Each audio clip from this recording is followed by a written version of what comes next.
Right. And what they're going to do, I thought they shot. Okay. You know, green light, something about that street. If they could get, about church cross. Or to be cheaper. I said, rather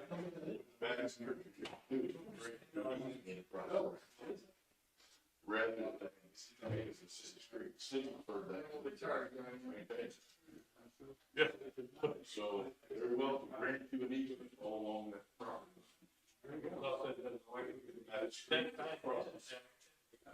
Caps me down to your property. South of the church. Somebody's got to drop the easement.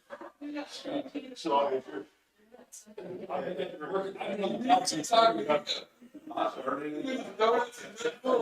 All day.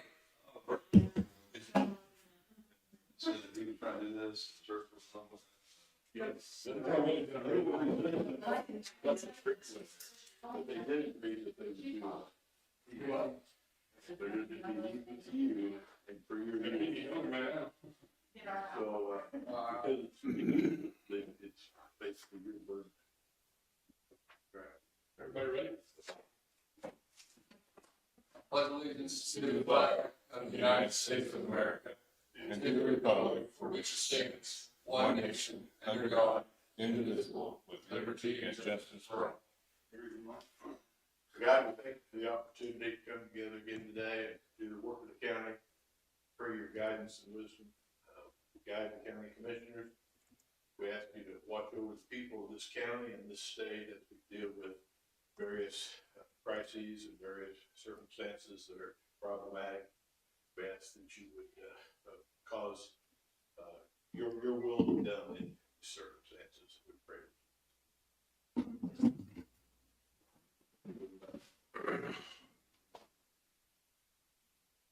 That's all I was doing.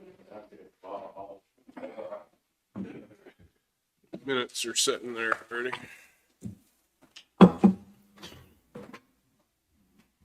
I'll make a motion to approve the minutes. I'll second. Moving second, all in favor? Aye. We have the canvas scheduled to start at 9:30. There's Bill's. Mike.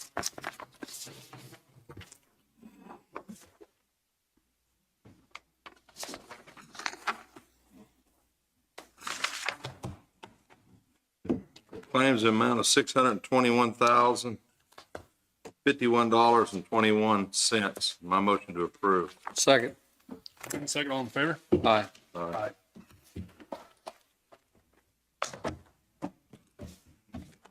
David, is that all you got for now? That's all I've got till we get to canvas. Gary, you got anything right off the bat? I've got a couple little things that'd be nice to get taken care of. You remember a while back, you did an agreement, we've actually done a couple of these agreements with people who got these CDBG grants to show, to guarantee that they wouldn't use those funds for something they already got funding for. And this is another one, you mentioned it last week, it's on Salon 9, which is, or the Studio 9 Salon. Yeah. And it just, they got some PPP funds, and this is just a guarantee they won't use their CDBG for the same stuff. So you just need a motion to authorize Danny to sign that agreement. I think I've only got Danny on it. I'll make that motion. Second. Moving second, all in favor? Aye. Aye. Here, I got to sign that still. And it seemed like I had one other thing. I've got a couple, your construction guys here for a report. You may want to have him go ahead. And then I do have a couple construction related issues that can be done now or could be done later. It's up to you. Yeah, we can go ahead and go with Bill, right? Yeah. Yeah. Not a lot has changed as far as what we discussed last week. We did mention that we were waiting on conformed drawings. I talked to Warren this morning. We did get those finally, so that will help a lot. Again, we're in the submittal stage also where the architect's reviewing submittals and stuff. So we've kind of caught up with that until those come back. You're going to see a little lag here in work, in particular the site utilities. We just got those returned on the sewer, storm, and water lines. So typically, unless they're very little risk, most subs don't want to buy those things until the submittals are approved. So we'll proceed with the utilities like we discussed here in the next few days, but he's going to have to procure all that material and get it on site. So as we get submittals approved, I think we'll get out of this phase. This happens typically in the front end when the architect just gets bombarded with submittals from everybody actually. So they have so many days. I don't remember in the spec. I think it's 14 or 21 days to review, but they're doing pretty good on those. They're getting them back as they're coming due. So really, like I said, not a lot else has changed since last week. So unless you guys have any questions. But. Thanks, Bill. Shop drawing for rebar. Shop drawing for rebar. I haven't talked to Warren. They were due in. They were waiting for those conformed drawings before they actually sent them in. But I think they were almost done. They just wanted to review them before they actually did, make sure they didn't have any changes that we would just have to turn right around and change again. So, but those are not a long lead item. The rebar won't be too long. Once they're approved, about a week, I think we can have rebar. So. Do you have any more, are you having any issues anywhere, I mean, throughout the project of, like utilities or anything like that? Are you having any problems, any kickback from anybody? I had them lay out the storm structures, and I've got to get with your city superintendent on the water and the layout of the new storm structures. We might have a couple conflicts in this alley where the water main and the storm structures are extremely close. Until we actually pothole them and find those lines, I don't know if they're going to be there or not. But according to the locates, they're really close. But I don't think it's going to be a huge issue. Hopefully we've got enough. I need to find out what your easement is in the alley so that we know how much we can actually move a storm structure and not get out of the. Are you talking about this end of the alley? This alley right here. Yep. It's been closed. Okay. So, but as you get beyond the property that you own, you have an easement, I would think. the city does. Yeah, and I need to find out what that is because that one structure may not be. It may be next to your neighbor that we're. I think. Well, I don't know. The city will have to tell you that, but they should have an easement to put utilities anywhere in that alley that they want to. So. Right. He's got some inlet structures that have got to be on a specific grade, and probably the water lines are interference with them, which Right. they'll move the water line, and we'll have to pay for it. They're on the. Either we move the water line. I'm hoping we can just move the structure. Just if there's enough easement, we can move the structure back just a little bit and clear it. You know what I mean? So that would be simple fix. But if there's not, then we may have to move the water line. Yeah, I don't know how wide the alley is. Okay. But. Pretty commonly 20 feet in most of these communities, but as we said, even right now, we left the easement for the utilities to go through there, and the alley's been closed for our purpose, but they'll work with us. We're certain of that. Okay. As far as other conflicts or issues, nothing I'm aware of right now that's major, and I really don't consider that a major issue. That's just things that crop up, We trying to think if there's anything else. Get your electricity to the trailer. Oh yeah, yep, got electricity. We're they hooked it up. Been about a week now, maybe a little more, 2 weeks. We're working on trying to get rock locally. Trying to use this quarry out here. They're going to have to start making a bunch of rock though. They don't have it at this moment, but I think they're going to be able to do it. So. But we'll see. Once they make it, we have to have a proctor run, make sure it meets the specification, qualifies for the specification. Your LVC materials. Pardon? Mostly your LVC materials. Yep. Volume. Yep. But Where your job site trailers, I mean, you guys got enough parking and stuff like that? I mean, are you running any problems with that? For office purposes, yes. Parking, when we get up and rolling with a lot of subcontractors here, especially when the mason hits here and everything, parking is going to be difficult for just everyday work people. And I don't know what your guys' thought of it is. I mean, we're going to park probably on the streets at a lot of places. I don't know if that's going to create an issue or not. If it is, we'll have to figure out maybe there's a place we can park a bunch of people and Can we not put the base down on the parking area and use it, or? most of that area, that side, end of the site will be used for construction storage. I mean, you're going to see a ton of masonry come in there. You're going to see a lot of structural steel come in there. You're going to see a lot of rebar. Once you do that, we'll get some parking in on that very end. I intend on that, but Staging area? yeah, you're going to have a lot. That's really the only staging area other than right here. What little bit we've taken from you on that end of the lot, and I'd rather use that for vehicle type traffic than because it's asphalted, you know, and don't want to tear it up if it's not necessary. But Black that out, and get 20 feet. 20 So feet wide. should we start talking about the car wash or what? I mean, what are we? Well, that's one of the things I have on my list here, that's talking about is the Okay. demo on that stuff. And we can do it now, or we can take care of it, we'll make the report now and do it afterwards. It's up to you. I mean, do we need him? I mean, No, we've been talking with Warren about it. okay. Well, yeah, I mean, we can talk about it later if you want. One of the things that made the car wash initially wasn't attractive to us, but be down the road is Power and Light. I met with them, and not having to rebuild the three-phase into the car wash was going to be a major cost savings for this project. So which cheapened up that value. And if that's still the case, why we don't want to bring three-phase into a car wash. It's going to be sitting there for 3 months and then taken out of there. But I mean, if they're going to rework those lines, I would be the demise of the car wash. I assume if there's going to be a big cost, any cost. I think the anticipation is that there'll be very little cost. I think with the new location and the way they're feeding in the lines, I'll have to check with Warren, but before we were going to have to run all down the next street. Now, if we can move everything to this side of the street, I would anticipate that wouldn't be as much of a cost, but we'll have to verify that. Actually, 2 blocks, I think, is what they. Yeah, it was down there a long ways out of the way. Yep. So I haven't talked to the electric company, other than last week.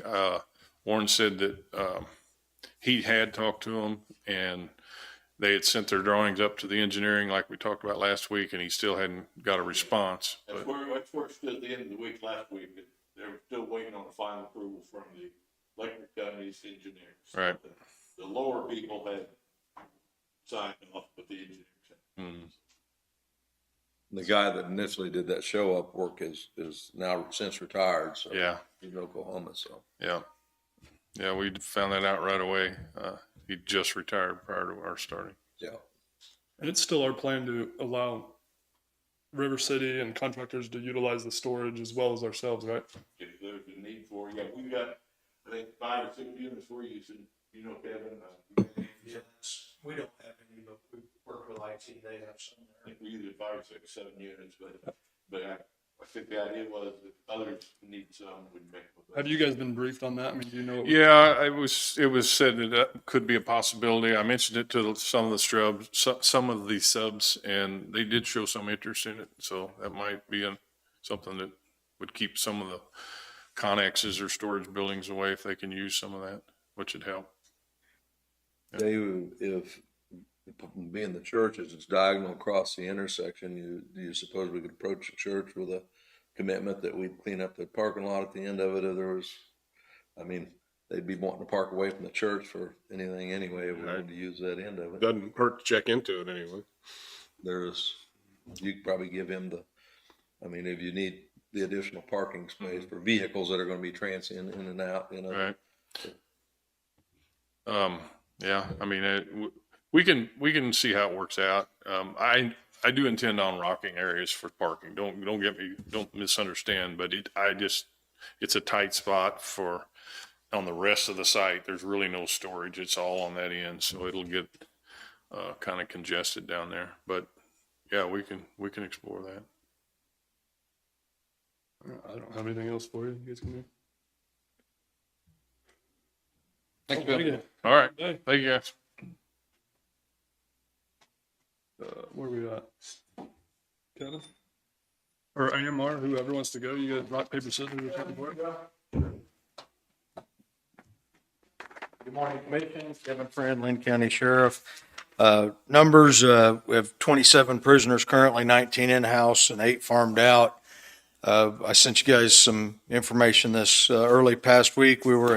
Numbers were at 24 and 25 in-house, and that's quite a ways over. So we're looking for anywhere to put prisoners, and we come up with nothing. Nobody's taking anybody right now because of COVID. So we're kind of stuck with where we're at. And I talked to prosecutor and judges about that because our numbers were soaring there last week. So we got that down a little bit more doable. We're still over, but that's where we're at. So last week we had 104 911 calls and 286 calls for service, and the rest of the numbers are pretty stable. Been a lot of deer crashes and stuff like that. One of our deputies got one last night, so we'll have a car going in the shop this week with some damage, but that's pretty much all I have for you guys. Anything for me? What do you do whenever, I mean, when you get in a criminal that needs to go to jail and we're 100% packed and nowhere else around us can go, what do we do? Well, that's up to prosecutors and judges. We're just holding them, but my job is to contact them, communicate with them, and see who is, available for release possibility. And that's what we ran into last week. I worked with prosecutor and judiciary to see some of those that could be. They rescheduled some bonds and stuff like that, made it a little bit more reasonable for people to bond out. So that's what we got into last week. Thank you, gentlemen. Have a good day. Thank you, Kevin. Kevin, he said. I left this paper here. Thank you. AMR?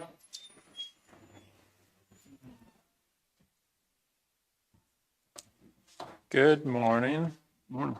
Galen Anderson with AMR. And I have the monthly reports for the month of October. Thank you.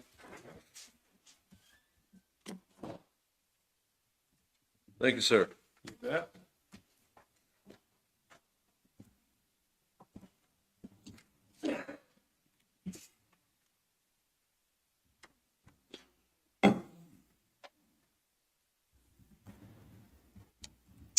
So October is a little bit slower than September. You can see the breakdown. 2 out of Blue Mound, Centerville, 7 out of Lacine, 3 out of Linn Valley, which always comes down when it cools off.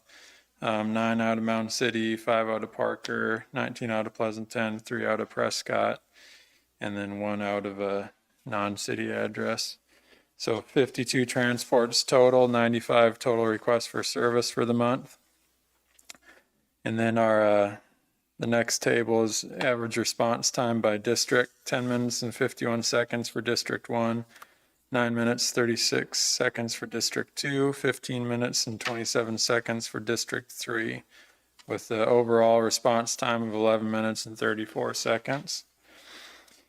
And then down you'll see our total ambulance unit hours for the month. We're scheduled to have 1,860 unit hours, and we actually exceeded that.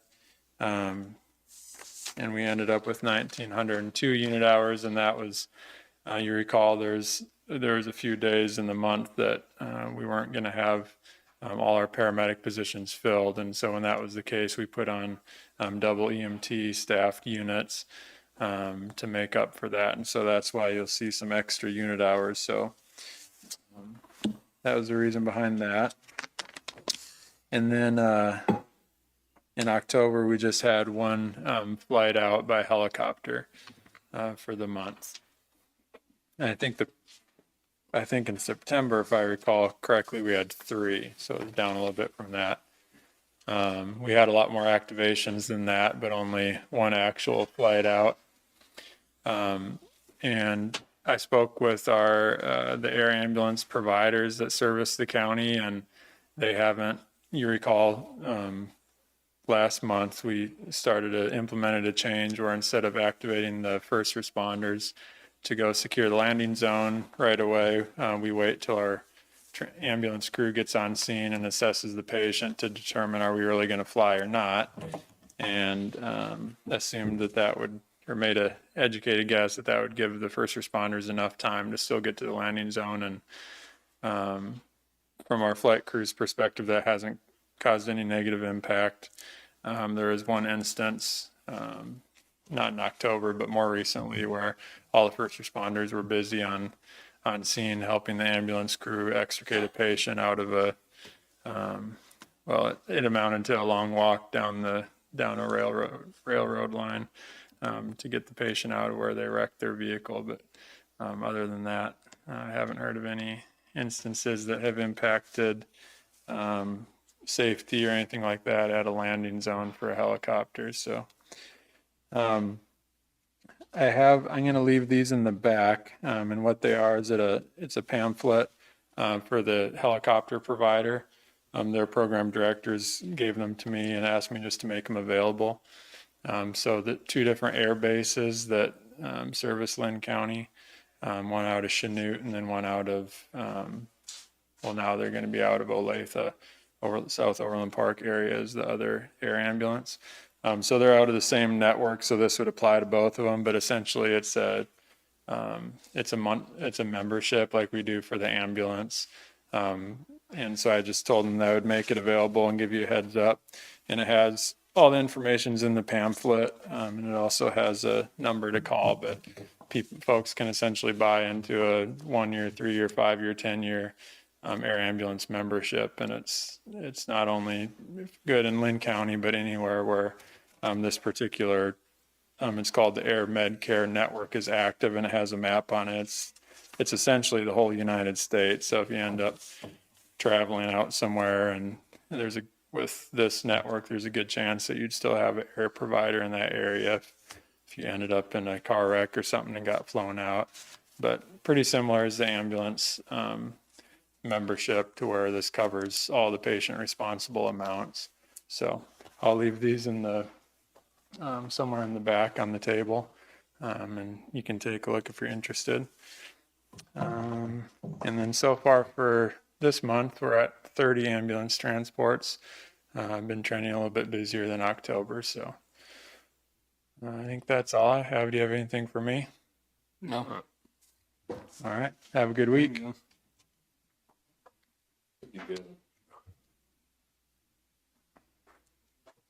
Robin?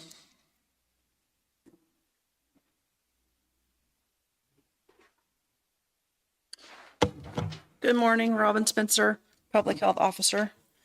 We've had a really busy week, and one thing I've learned is that my job is not going to win any popularity contests. Since my report on the 10th, which was last Wednesday, we're up 43 cases, confirmed cases. We're at 212. And that, you have to remember that the quarantine cases are going crazy. I mean, our nurses are working all the time, constantly, just to try to keep up with those. And so as far as I can tell, about 55 still active, maybe more. Still at 1 death, so that's good. We have 5 in the hospital. We're at 8 clusters. I can list those for you if you want. I don't have to. It's up to you guys. That means at least 3 or more cases that we can trace back to a certain family or business. Flu shot clinics are done. Not done. I mean, we've completed the communities and all the schools. We still have plenty of flu shots. If anybody wants to call and make an appointment, we'll bring it out to them. I have not let anybody in the health department this week because COVID has hit our own business. I can tell you this because Tisha said she'd be glad to answer any questions, but she tested positive. Indoor sports are still an issue. The schools are wanting to require masks to be worn during basketball and wrestling seasons. I know that I've told them to come talk to you for more support if they want to, and I think they will do that. because two of the clusters are Prairie View and J. L. Glenn High School. What questions do you have? None, I don't have any. How's your morale? How's the folks doing, working all this time?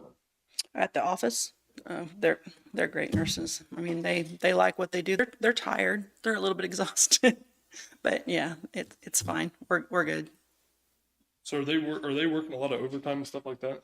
I can't answer that. That would be a question for Tisha because she approves their time. I know that we only have one full-time nurse, and then one PRN, and then the other ones that are either in charge of like WIC or other areas, they do what they can as far as contact tracing. So I mean that I'm not sure how to answer that. With those, David, you might know, with those COVID funds that we had, do we have money set aside for major events, kind of like overtime and stuff? Yeah, we planned on overtime costs, and so we're good. I don't have the report in front of me, but I just submitted another report last week with our expenses through October, and it's gone pretty well like we'd planned on the forms, so. One thing we did use that money for, I mean, it's a minimal amount, but we ordered pulse oximeters, which that tells a person's oxygen level. So if we have somebody that we know is high risk or their oxygen level was low when they went to the clinic, we can send one of those home, and that will give the clinics more information when they call in and say, hey, I think I'm more short of breath. They can tell them, what's your pulse ox? And so I think that'll be helpful as far as keeping people out of the clinic, or if they really need to go, knowing when they need to go. Do you know anything about that machine that we ordered? What's the name of it? Do you remember? That test machine? Quick test or? Yeah, our machine. So Doug is on top of that. They keep telling us, Rapid test? 30 days, 30. It's called an Expert Express. It's made by a company called Cepheid. Our communications with them last week, I reached out to them. The machine, according to the records of our sales rep from Cepheid, the machine is ready to be shipped. So hopefully in the next week or two, it will arrive. I know I got a couple of UPS or FedEx tracking orders that pops up on my email, but I don't know exactly what they are. Could be that machine, could be something else that's been ordered. But we're in the process of getting it, and we'll have to get the reagents, get it certified, which I'm working on today. And then we've been working with the company to get the cartridges ordered so that we can get it up and running as soon as we possibly can. Is it a big machine? I understand it's about the size of a printer. I don't know exactly, but I'm guessing it's gonna be some printer size machine that'll sit on a desk is kind of how I understand it. And it's also going to have the capability to test for the flu too. Am I correct? There's two cartridges that they think we may be able to get. One is a COVID only, which Tish and I originally talked about trying to get some of those so that if they get into the clinic, they've already had a flu test, that kind of thing, then they can come direct over, get the COVID only test, which would save some money. Then they have a I don't know what to call it, but a complex support test. And I think it's maybe one or two strains of the flu, COVID, and then Strep. the respiratory panel. And strep. There's four things that it tests for. And then the other cartridge. Both Pleasanton and Mound City's clinics can do the rapid test now, and it's the accurate one. It's not the maybe you have it, maybe you don't. It's more accurate. So. Are you getting a lot of cooperation from the schools and stuff like that? I mean, as far as Yes. everything going good? Pleasanton did choose, and this was not my order, did choose to let their high school kids, 7 through 12, out after, well, today, until after the Thanksgiving break. So they're taking a break, and it wasn't my order, but they felt like it was what was best for the staff. Have they had an outbreak or anything like that? Not at Pleasanton, no. No, it's more protection of the staff, the bus drivers, the teachers, the cooks, I think was their idea. And they're getting a lot of pushback. What about, so are they still having extracurricular activities? Like They are still doing sports.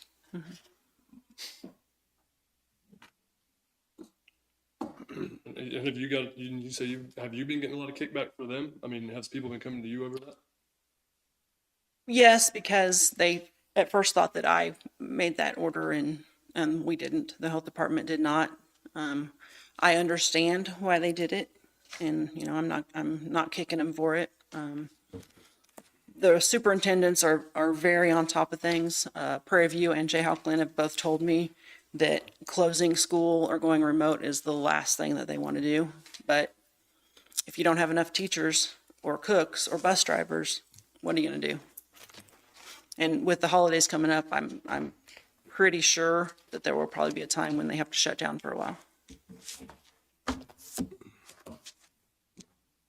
Some schools in town are going virtual, are they not?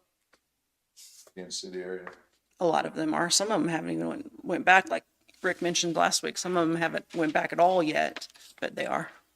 I know Shawnee Mission, the Kansas City Star, the teachers were protesting that they felt in fear for their health, not necessarily the kids, because they don't get as sick as our age group would, but that they didn't want to be there. In our county, I think we're really pushing, though, to keep kids in school. Questions? I don't have anything else for you. All right, thank you, guys. Thank you. Have a good week. You got your meeting, your canvas? We gotta go? We are at the time we scheduled to start it. We have to start it before 10 by state law.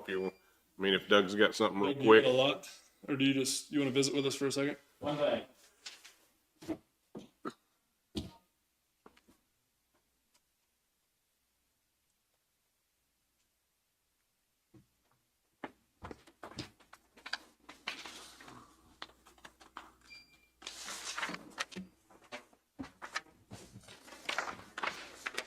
Doug Bartlett, Fire and Emergency Management. Last week, I received a call from Enbridge, the pipeline company that runs through our county.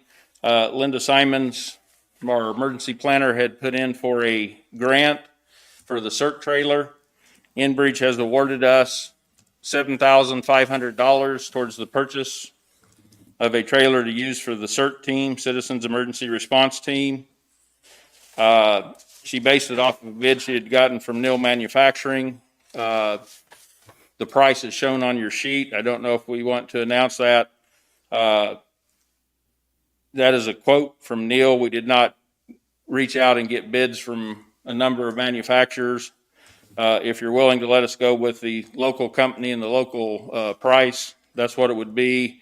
And then you see there's about $2,000 of shelving and additional lighting and stuff that was not in the quote with Neil that would be needed later.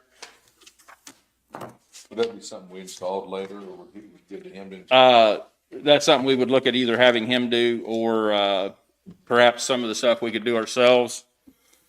You see down at the bottom, the amount for the trailer, less the $7,500. That would be the amount that emergency management would need to come up with at this point to purchase the trailer. So if you're willing to allow us just to go to the local vendor off of his quote that he gave to us, we would read the numbers, do that. Can you explain for everybody what exactly the CERT trailer is, what it's made, or what's going to be in it and stuff like that? The CERT trailer, CERT is a national operation. It's got standardized criteria for training. It's done all over the United States. We bring in citizens who are interested in taking this training, run them through I think it's a 30, 40-hour training program. They do an exercise at the end of it. We teach them how to do cribbing for collapsed buildings, if they need to do cribbing and blocking to get somebody out. We teach them how to use a fire extinguisher to put out small little fires. We teach them some basic first aid, CPR, those kind of things, so that while we're trying to get resources into an area, trained professional resources, those folks can come in and they can help us start getting things involved. Say we had a tornado that comes through Blue Mound and Mound City and affects both of those communities. We're not going to have enough local responders through the fire service, ambulance service, et cetera, to handle that type of a situation. We're going to have to call for outside resources from some distances away, and it's going to take them a while to get here. We can mobilize that CERT team and bring them in and have them helping us until we do get those resources. So the trailer would be used to house fire extinguishers, backboards, first aid supplies, cribbing supplies, bars to use for cribbing, the things that we've trained them to use in this program. Where's that stuff at right now? Uh, To where they need to go?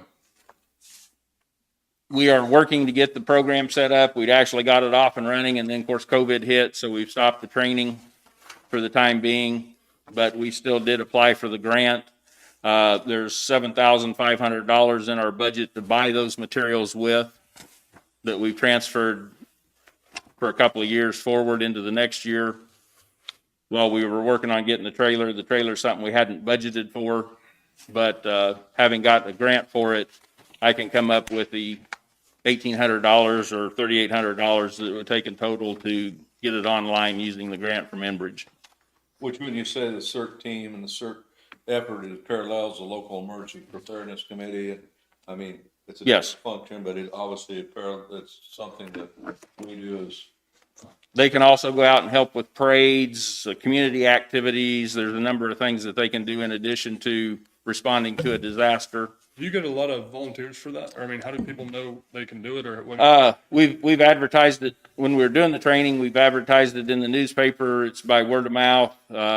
People, when they take the training, have an opportunity to put in an application if they're interested in joining the team. Last year, we actually got the team set up, officers, and we're moving forward with getting everything running. And then COVID hit, and we have not done training this year. Due to the COVID issues. We don't want to bring a group of 15 or 20 people together in the same room when we're telling people don't gather in large groups, and then we set a training together, people in large groups. That doesn't make sense.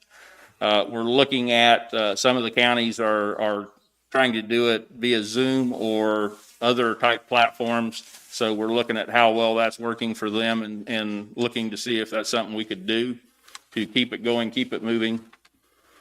But this is an opportunity to acquire the trailer that we need to support them with without the county having to pay for the majority of it.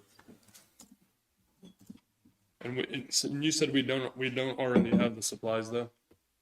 We've got the fire extinguishers. We've got a minor amount of cribbing that we use just for training. We've got some first aid supplies. There are other things that we would have to purchase in the process. We have purchased backpacks, so they'd have a CERT backpack that has equipment in it that they would need, hard hat, gloves, vest, safety vest. We've got some of those already that the county's purchased that we use in training and would give out to deploy. So we do have some stuff, but there's additional stuff that we would have to purchase as far as equipment goes. But that has been budgeted for and is currently in our budget. Doug, Yes, sir. I think it's an important part of to have that all. But I will say this, the trailer needs to be outsourced. I mean, we need bids from other bidders too, because that doesn't fit I don't think it's in compliance with our policy. And that was my question. Can we buy it locally or do you want us to get bids? And that's why I didn't announce the actual It's price. not even a matter of it's the policy, right? Is that right? My interpretation is this would not fall under that emergency. Sole source, right. resolution that you established. This is a separate issue. I don't know of anything about this that would make it an emergency. There's No, it's not. time limit on the grant and no time limit in terms of deadline for need. So I would say if these specs are thorough enough, if you go out for bids on them. If they're not thorough enough, if Doug is an expert writing. Right, we can come up with a bid spec and send it out. We just didn't want to do that unless that's what you wanted us to do. That'd be my recommendation. Let's see if anybody else besides Mr. Deal is interested in manufacturing. And this is an enclosed trailer. Yes, it's a 7x14 tandem axle enclosed trailer. It'll have a back door that folds down for a ramp, and it'll have a side door that you can walk into. And it comes with that, I assume that's really a 5500, Generator, yes, 5.5. 5.5. Okay, Debbie, it comes with the trailer, Yeah, that's okay, in the spec with the trailer. which you may have to pull out of it if you're gonna go out on competitive bids. I don't know if everybody would do. Well, if they want to bid on our trailer, they can bid the specs. And we could potentially put the shelving and some of the other lights and things in there so that they're bidding on the whole package. So that's all I needed. I think all the policy, you definitely. We need a couple weeks to do that, or? Whatever it takes, we'll get a package put together, we'll get it sent out, and. Do you have a we'll get list, back. a list of companies already? Not specifically for trailers. There's a We can- lot of them around. Yeah, we can come up with them, so. If people are interested in the CERT program, how do they just get a hold of you, or? We will, they can get a hold of Linda Simons at our office. We will reach out when we're ready to put a class on. We actually canceled the class we had going this spring because of COVID. And it's, as you see, it's not let up, it's getting worse. And I just don't think it would be appropriate of us to bring people together in a enclosed environment, at this point in time to try to do a class. What's your goal, your number of certified people? As many people that want to participate countywide. We don't have Okay. obviously we need 15 or 20, I think, when we get it all set up to have something that's very viable for us. Sure. But if we have 100 people, why can't we? That's just going to depend on the interest of the public and the people that want to participate. And even if they come through our CERT training, it's teaching them how to take care of their family at home, their neighbors. They don't have to be on the CERT team to take the CERT training. They're still going to learn how to use a fire extinguisher. They're going to learn how to do some basic first aid. They'll learn things that they can use to take care of their own family. So anybody that we can train that can take care of themselves is one less person, hopefully, that we have to take care of through our professional responders. Yep. There So, won't be time to train if there's a tornado and people are coming to help, and if they have this certification, they're gonna be a front line. You know, I mean, the people, there's an outpouring of people went to Joplin and such, but there won't be. and they had CERT teams showing up in Joplin when it was there too. So it's a national program. What we teach them is a national standard curriculum. We don't depart from that. We teach them what the CERT program says. This is what you shall teach them. This is what they will learn. Jeff's gone, but Jeff Boyd is our medical instructor. Jeff Wisdom is doing the fire side of things. It was Jerome Mitzner. Due to time restraints, he backed away, and we've got Jeff Wisdom out of Pleasant that does the fire side of things. Linda does the basic classes, so it's a pretty decent program. So the best, worst thing we could have, we trained hundreds of people to do this. If we could get them, we would, yes. Fire department, everything going good there? You got any? We've got a few of our responders out with COVID, from what I understand. I had a firefighter call me today and mention that they were not going to be available. And I had another firefighter tell me I lost 2 more to another station.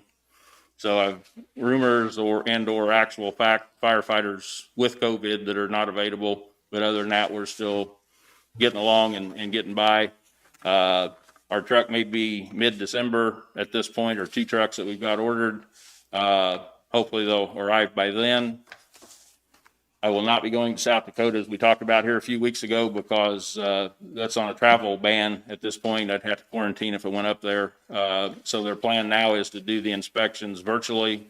They'll take photographs, they'll take video. We'll go over those with the factory on the phone or Zoom or whatever they do. Then they'll have them shipped to Hays, Kansas, and likely I will need to go to Hays, Kansas and look at them there before they bring them on into the county so that they can fix anything that might be overlooked.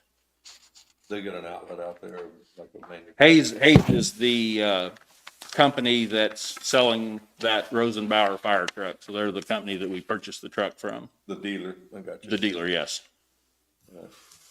They've got to take them to that dealership to have our radios put into them and a couple of things that are installed after the factory.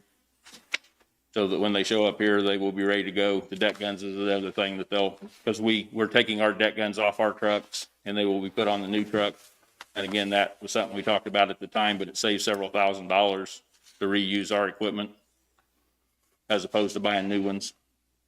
So we'll have to pull the deck guns off of ours, take them out there. They'll install them before they bring the trucks to us, make sure that the deck gun's working properly, so. You'll need a position for District 3. Haven't had anybody show any interest in the fire department. None whatsoever. Pay for anybody got any ideals? Talked to several people, and I think everybody's apprehensive, and it have been for a while, but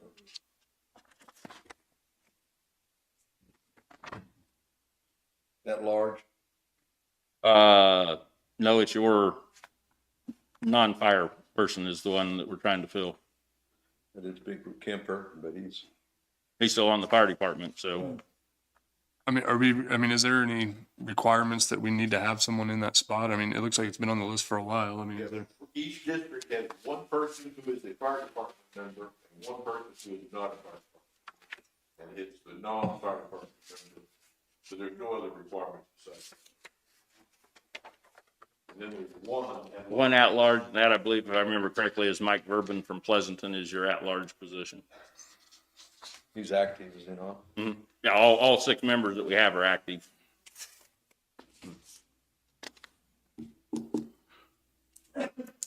I don't have anything else for you, Doug. Thank you, Doug. Thank you for your time. Thank you.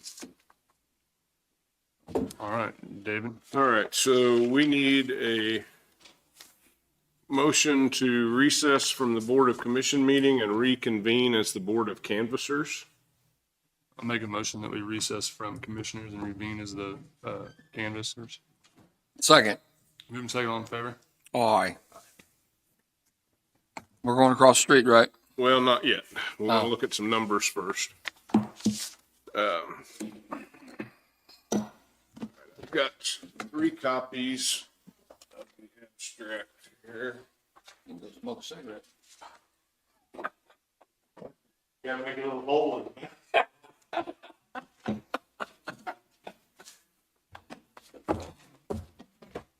And I think what we'll do, if it's all right with the 3 of you, is I will go through and read the results that were Holy moly. people on the ballot. I've got one ruler here. If somebody wants to use one, that's all I've got. Here, Danny, you got the youngest eyes. I'm all right. Sure them numbers are right, they're not always. Right, Dave? Yeah, I mean, we could have a typo getting something in, and that's why we want to review. I will let you know as we get started there, there are a lot of write-ins. There's only 2 races that those are going to affect anything, and those are, well, 2 townships, 2 races in each one. Sheridan, trustee and treasurer, excuse me, and Stanton, trustee and treasurer.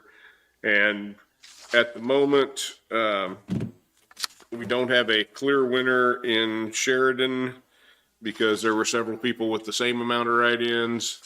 In Stanton, we've got 2 people that have more write-ins than the others, but we still have provisionals to count. So that's not going to be final until we look at all those. And we will probably not have the abstract ready for you to sign until next week because we'll go over and there's quite a few provisionals.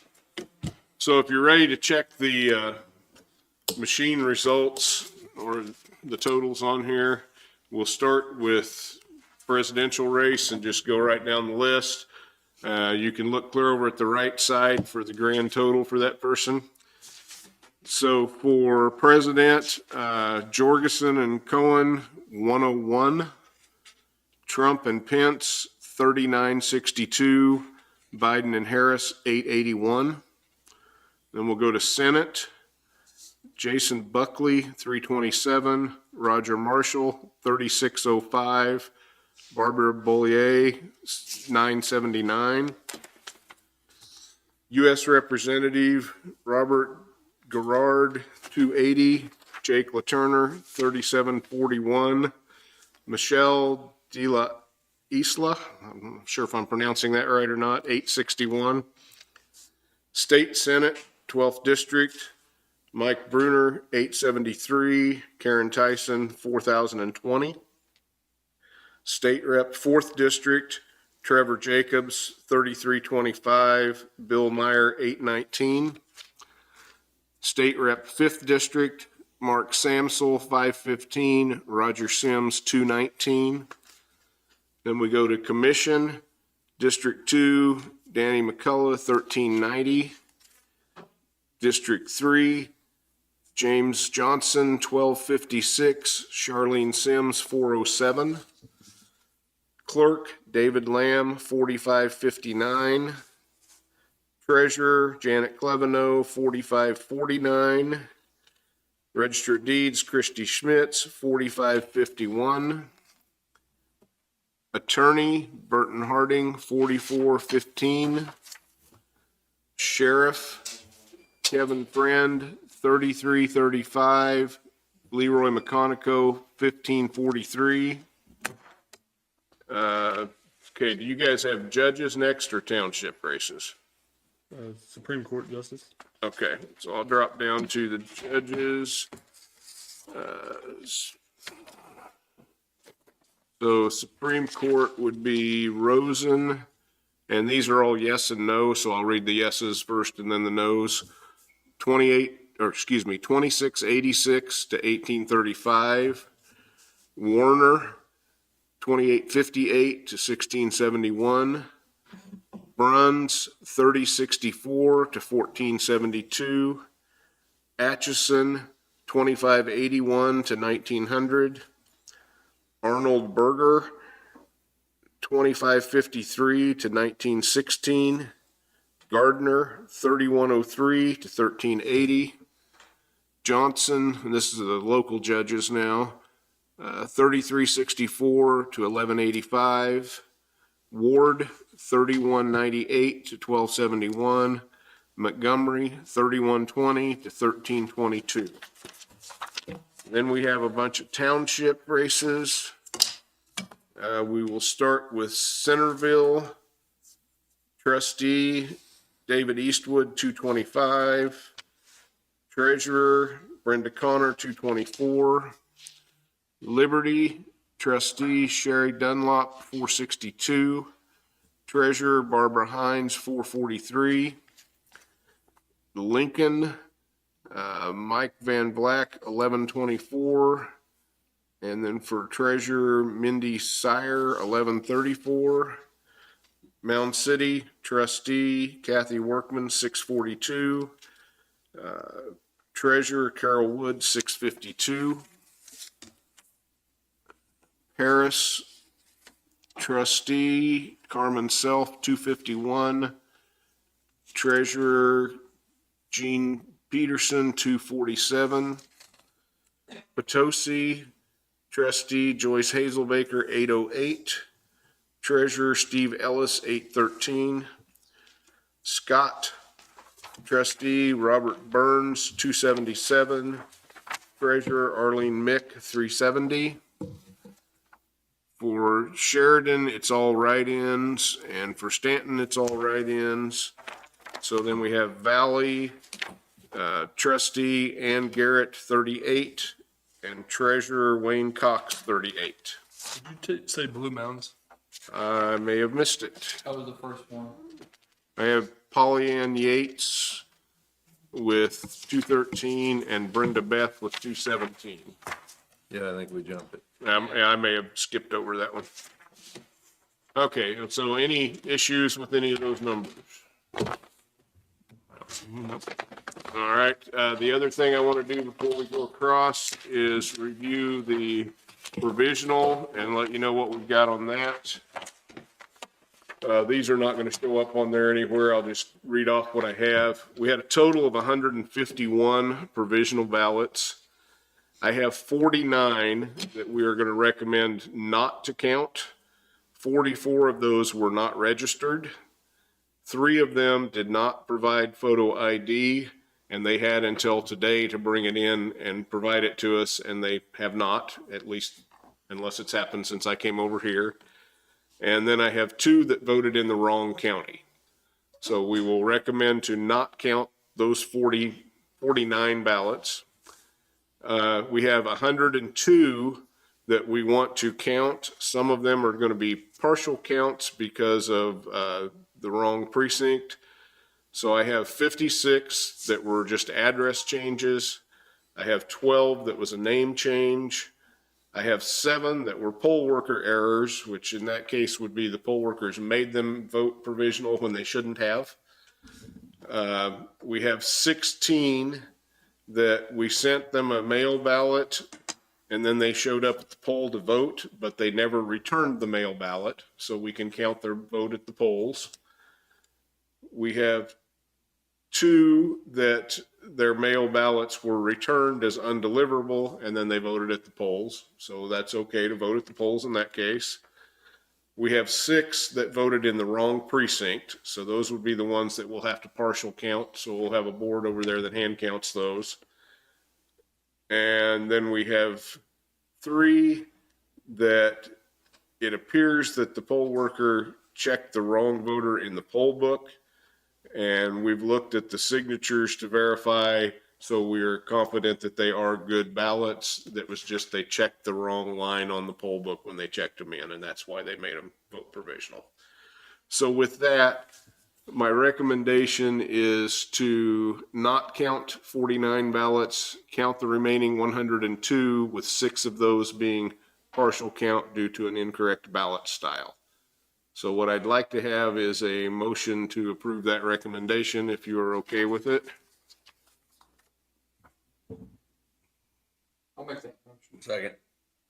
Motion made and seconded, all in favor? Uh, What'd you say those numbers were? 49 and what? 49 that we're not going to count the other 102, and 6 of that 102 will be partial counts.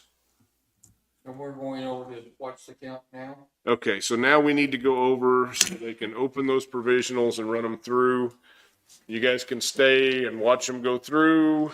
The hand count part of it will take a while. I think last time we just came back over here and let them keep going on that.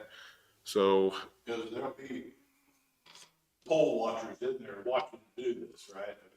well, there can be. I don't know if anybody's coming or not, but there'll be a board doing it. It won't be just like Cindy counting them herself. We'll have people back there to count.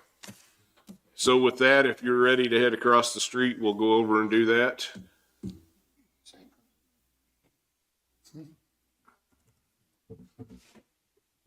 And then we'll come back here as quickly as we can.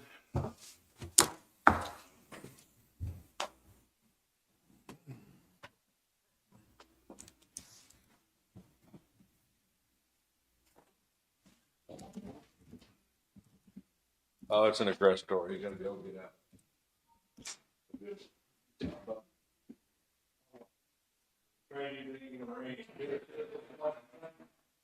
Yeah.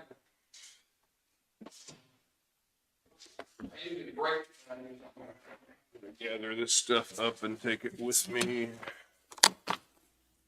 Or were you wanting to hang on to that when you made notes on? Oh, If you want to. it don't, no, it's all right. Okay. So these, we'll have a final one for you guys to sign off on next week.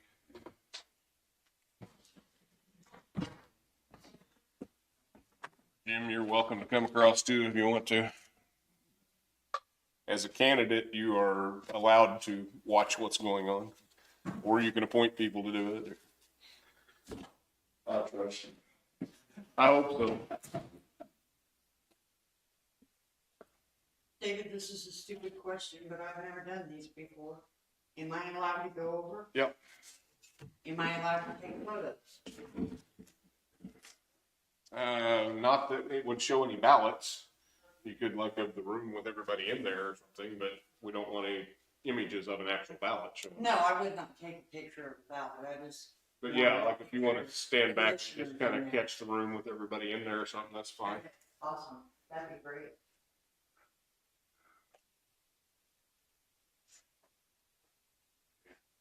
I ended up with 3 bids. Okay, this is not, it's not you later.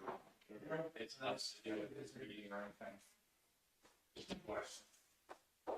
So we got 3? Yeah. Cox, Rusty Eck, and Showing History. Those are the 3 I took. Ow.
Lincoln's blowing hard, wind's been blowing pretty hard.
what's going on. How long are they gonna be gone? And it's 30 or 40.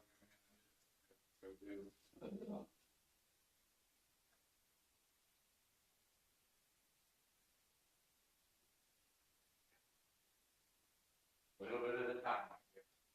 Yeah.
first couple of spots.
Too many irons in the fire, Jim, too many irons in the fire.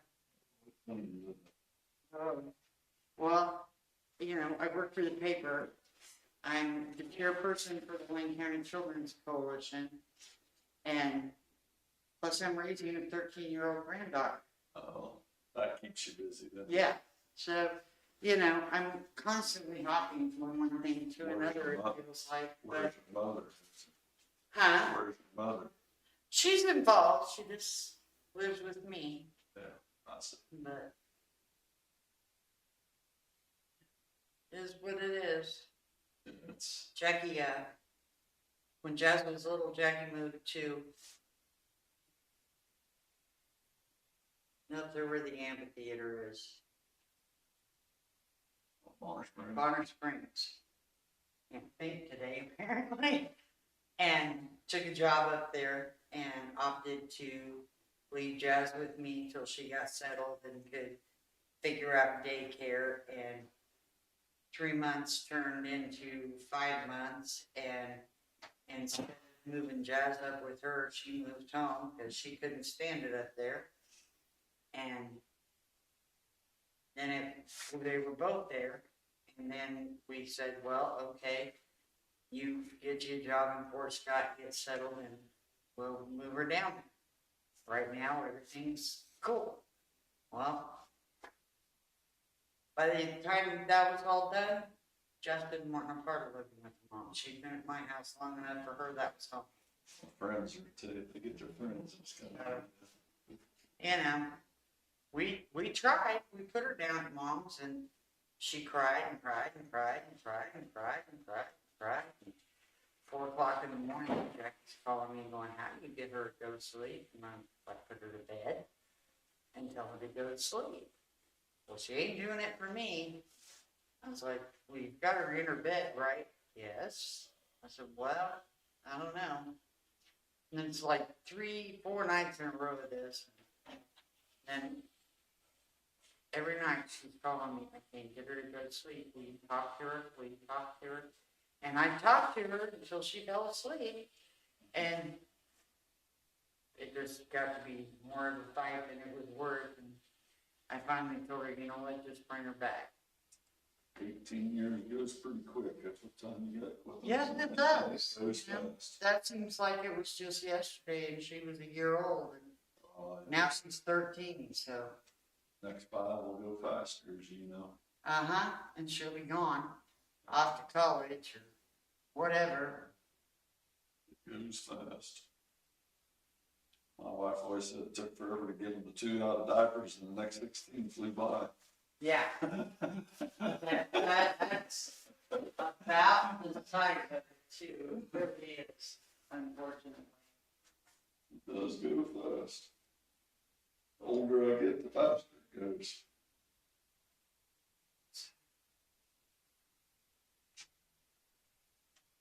Yeah. Take forever. My son and my daughter were born 12 months apart. Yeah, they were both just pure accidents, but it was what it was. So I was bound and determined I wasn't going to have 2 kids in diapers longer than I absolutely had to. And I had my son fully potty trained by the time he was 15 months old. My daughter was a whole other story.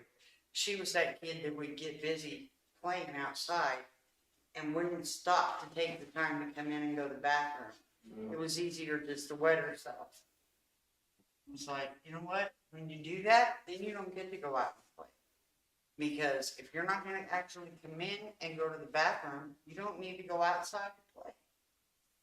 And she finally learned, better come in and go to the bathroom or she wasn't going to get no outside playtime. Yeah.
See, I got the good chair this week.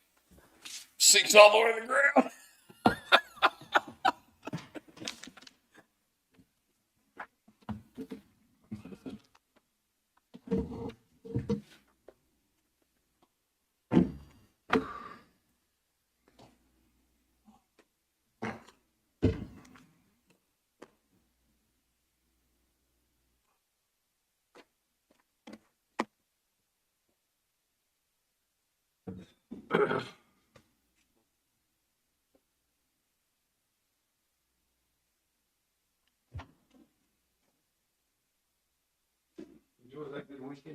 I did. Have a good weekend.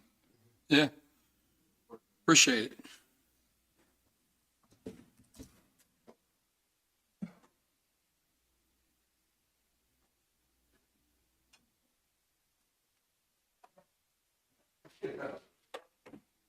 I did breakfast this morning. You've been eating breakfast all morning. As the lady at Casey's, it's 2:30. I said, "What time do you start serving breakfast?" She's like, "Not at 2:30." It's been a long morning. I don't like Mondays.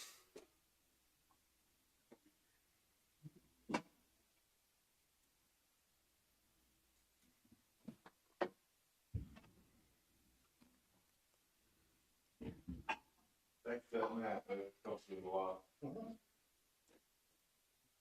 All right, so at this point, I think it would be appropriate to make a motion to recess from the Board of Canvassers meeting and reconvene as the Board of Commissioners. I'll make a motion that we recess as the canvassers and reconvene as the commissioners. Second. Move and second, all in favor? Aye. Aye. All right, so that is all we'll have with election stuff for now. They've got, what was it, 6 that had to be partial counted, 4 more that the machine wouldn't read, so they'll have to hand count them. They'll tally all that. If we have any ties on those township races, we'll notify them to come over next Monday so the tie can be broken. Nothing on any of the races where we had candidates was close enough to have any ties to break. And then Cindy will get the abstract ready for you guys to sign off on next week. But once they get it all, when we get that done today, anyone who was going to ask for a recount would have until close of business tomorrow to ask for that and put up the deposit to cover it. Again, I don't see anything we have that's anywhere near close enough that anyone should do that, but they have that right if they want to.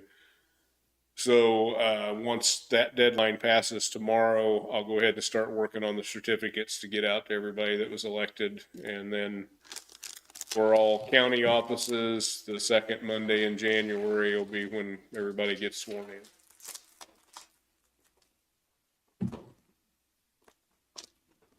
Is that all we had? That's it for me. Andy, you got something?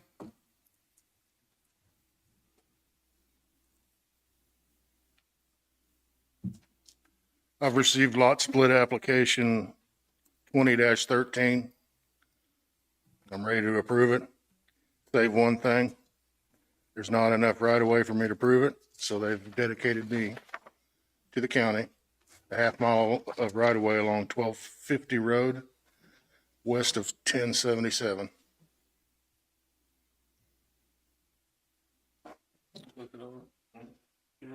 I don't normally on those, because you just gotta stand before him and build it in.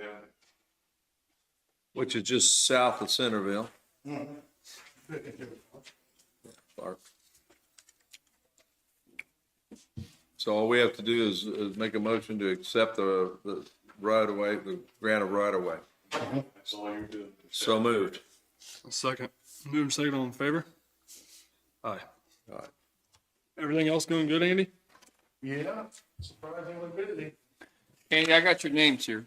So here's my nominations for District 1 for nominees for the Citizens Advisory Committee.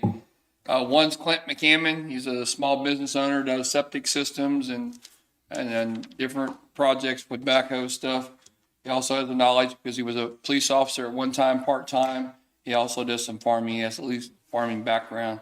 Second one is Russell Pope. He's works for one of our banks there in town. He's also serves on the school board. He serves on different committees within the town, and he also has a farming background.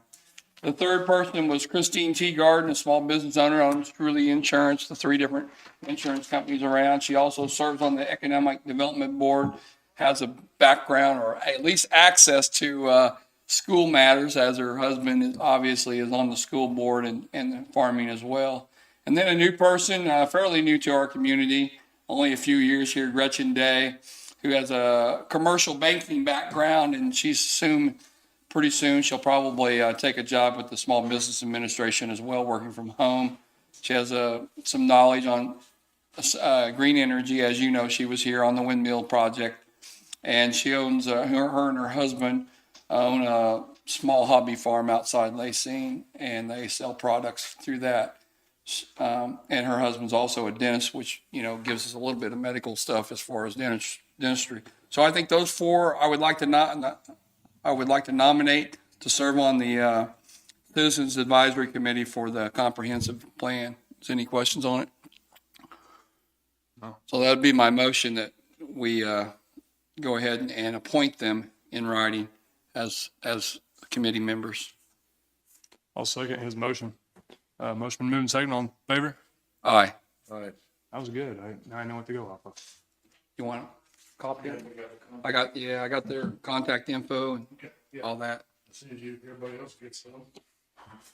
Send out a mess.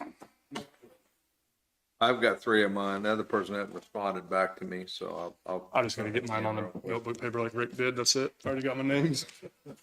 Here, you want a copy of it? I did. I think that's yours. Does she live in, or does she have a house in Linn Valley on the lake? I don't know. She lives outside the lake. Gretchen? Yeah. She lives over on 2100 Road. Built some stone columns and stuff for a lady that same name beside a house that you did, I think. She may. Who knows? Round up, it looked like. In Linn Valley? Yeah.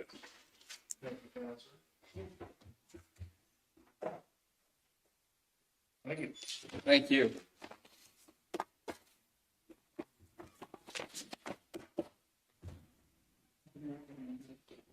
All right.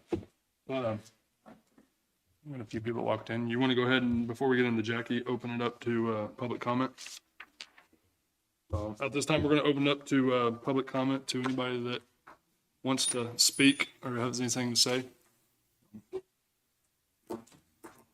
Nobody? All right, I'm going to close it. Hey, wait. Bart, did you have any info? Did you want to speak on anything? Not necessarily. I kind of want to. Okay. I also want to be available. I was sure if it said something last week about jail issues with the cities, and I want to be available if you guys have any questions for me about it. I do. You want me to talk to you offline, or you want to talk right now? However you So my concern was, this was from last week. We talked about schedule fee. Yes. The sheriff's only asking for a schedule fee, and it led into a whole different conversation with why are we doing this. So I called Deb Wilson and Jerome Mitzner, the mayor and the city council member, and the former city council member who just recently resigned because it was going to take him out of town. Sure. And also the chief of police. So I got a better understanding of what we're doing.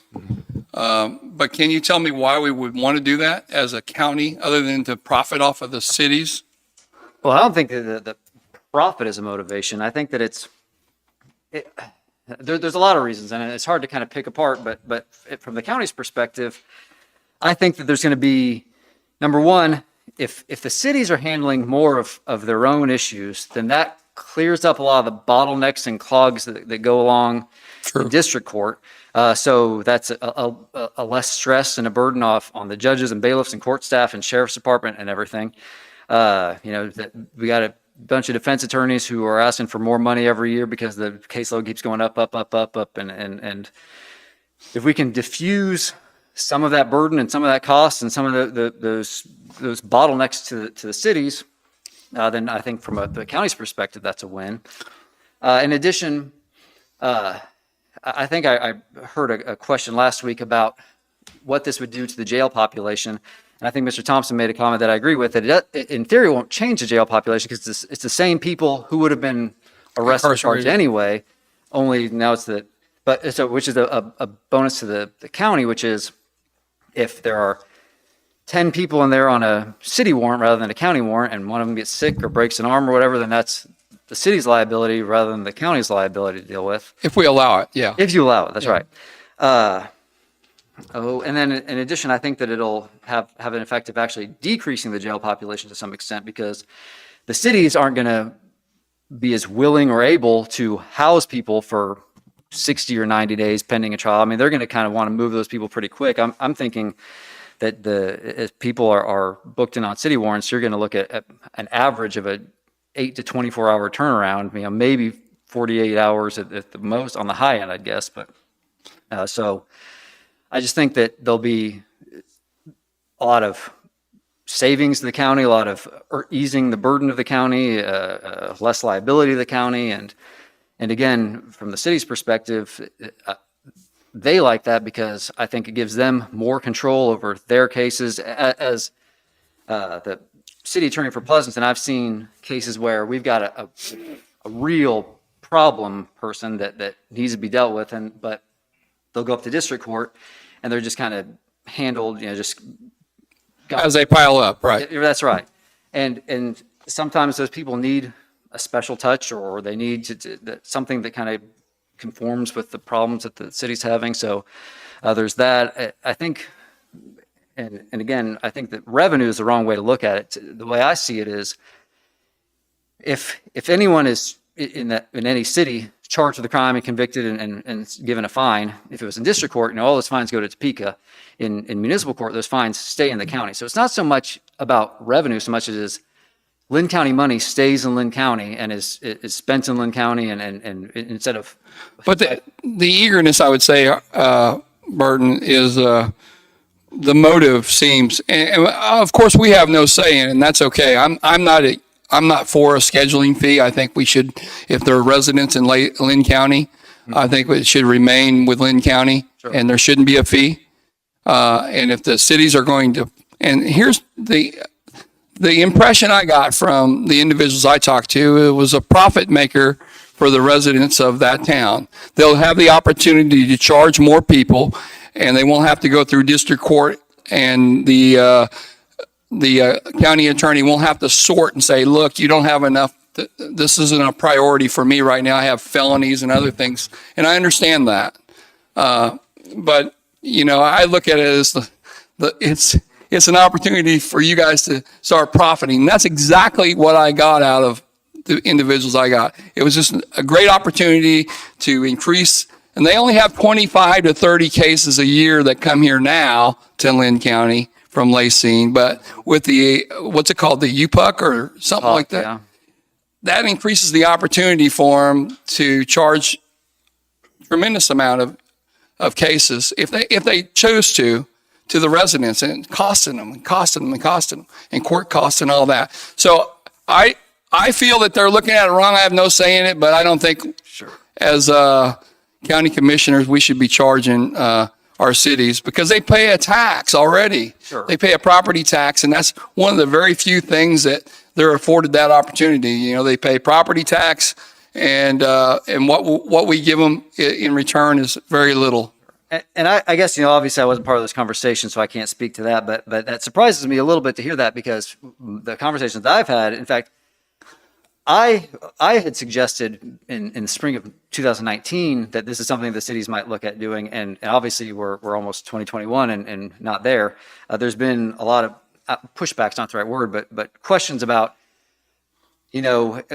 how do we collect any fines? How are we going to fund this? Is this going to, these people, don't have money to begin with. From my perspective, the cities are very, very concerned that this is going to be a money loser for them, that they're, they hope that it funds itself and that these fines stay in the city. But I think that there's a great concern that, because they haven't seen it yet, that these are things that, that's you can find someone $500, but getting them to pay is going to be another issue. And it seems to me like it's a great opportunity for them right now that you or our county attorney now and the assistant are experts at that, and they can give them advice that maybe they wouldn't necessarily get if they're doing it themselves, and maybe not issuing a warrant. I'm not saying they're money hungry, but it's when money's the first thing they mention. And I don't think it was in a malicious way. I thought it was probably in their thought is in a good way. They have more opportunity to charge more people for lesser crimes than they would ever get through the district court because it's too backed up. Sure. So I just don't think that the county should go into that and say, okay, now they're going to be your prisoner, you're paying for it. I think we should just go down the road we are continuing on. And if you allow them to do that, then you allow them to do that. So. One of the things that I just tossed out is that there's really two separate issues. Yeah, there is. The city will or will not decide to start charging their own tickets. Okay. They will or will not, and we don't have any control. Right.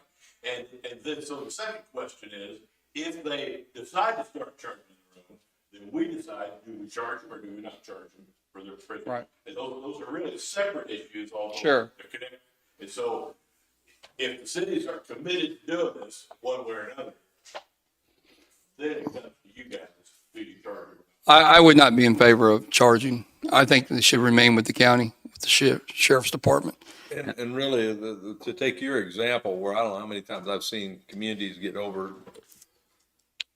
in my opinion, overzealous, and we see many thousands of dollars in traffic or whatever, maybe not in the center of the road, but very passive to very aggressive. And I've seen that again and again and again in different communities, and I can't even think of one that does that right now, but that's going to roll back on the county if you get into that kind of a situation where somebody starts having an inordinate amount of prisoners and or whatever, and they get very aggressive about it. And in that case, I don't know, we need to implement anything until the judicial system gets in place. But in that case, looks to me like it ought to roll back to the community that's implementing that program. But if the city charges them, if they decide to do that, and we don't decide to, charge the cities, do they just profit or do they just keep the money? That $25 that they would have been paying the county, they will not be paying the county. Right. The question, of course, is that $25 that they had, or $25 that they would never have got anyway? What they will probably do, you can correct me, Mr. Hardy, but they will probably then charge the prisoners that they have handled that $25 a day cost. If they're paid. If they're not paid, they won't charge it. And that's correct. That the idea would be, should they enter a plea or diversion or be convicted at a trial, then that $25 or $50 would be assessed as part of their court costs. I just look at it, eventually it'll come back on the county that the reason we're doing this is because the cities, speaking, would come back and say, well, the county's charging us this, so we're charging these fees. And I'm not for it. I think those individuals, only 40% of the population up there, households, are actually owned by homeowners. Mm-hmm. The 60% are rentals, as you probably know. Sure. So more and more of our cities are going to rental companies. They're buying them up, or they tear them down and tear a house down, and somebody buys the lot and it continues on. So it's eventually going down anyway.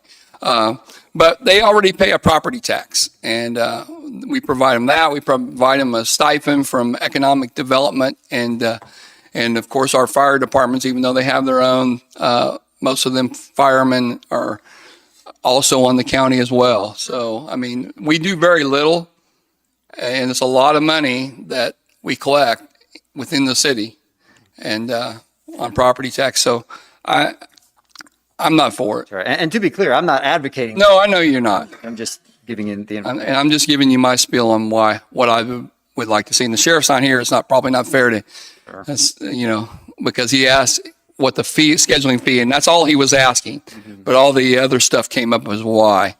And I didn't know who was allowing it. If the county attorney was going to allow it, if he had that authority, or if it was just the cities themselves that could do it. They'll simply decide that they're going to start wrapping their own tickets, or they'll decide not. Okay. That's right.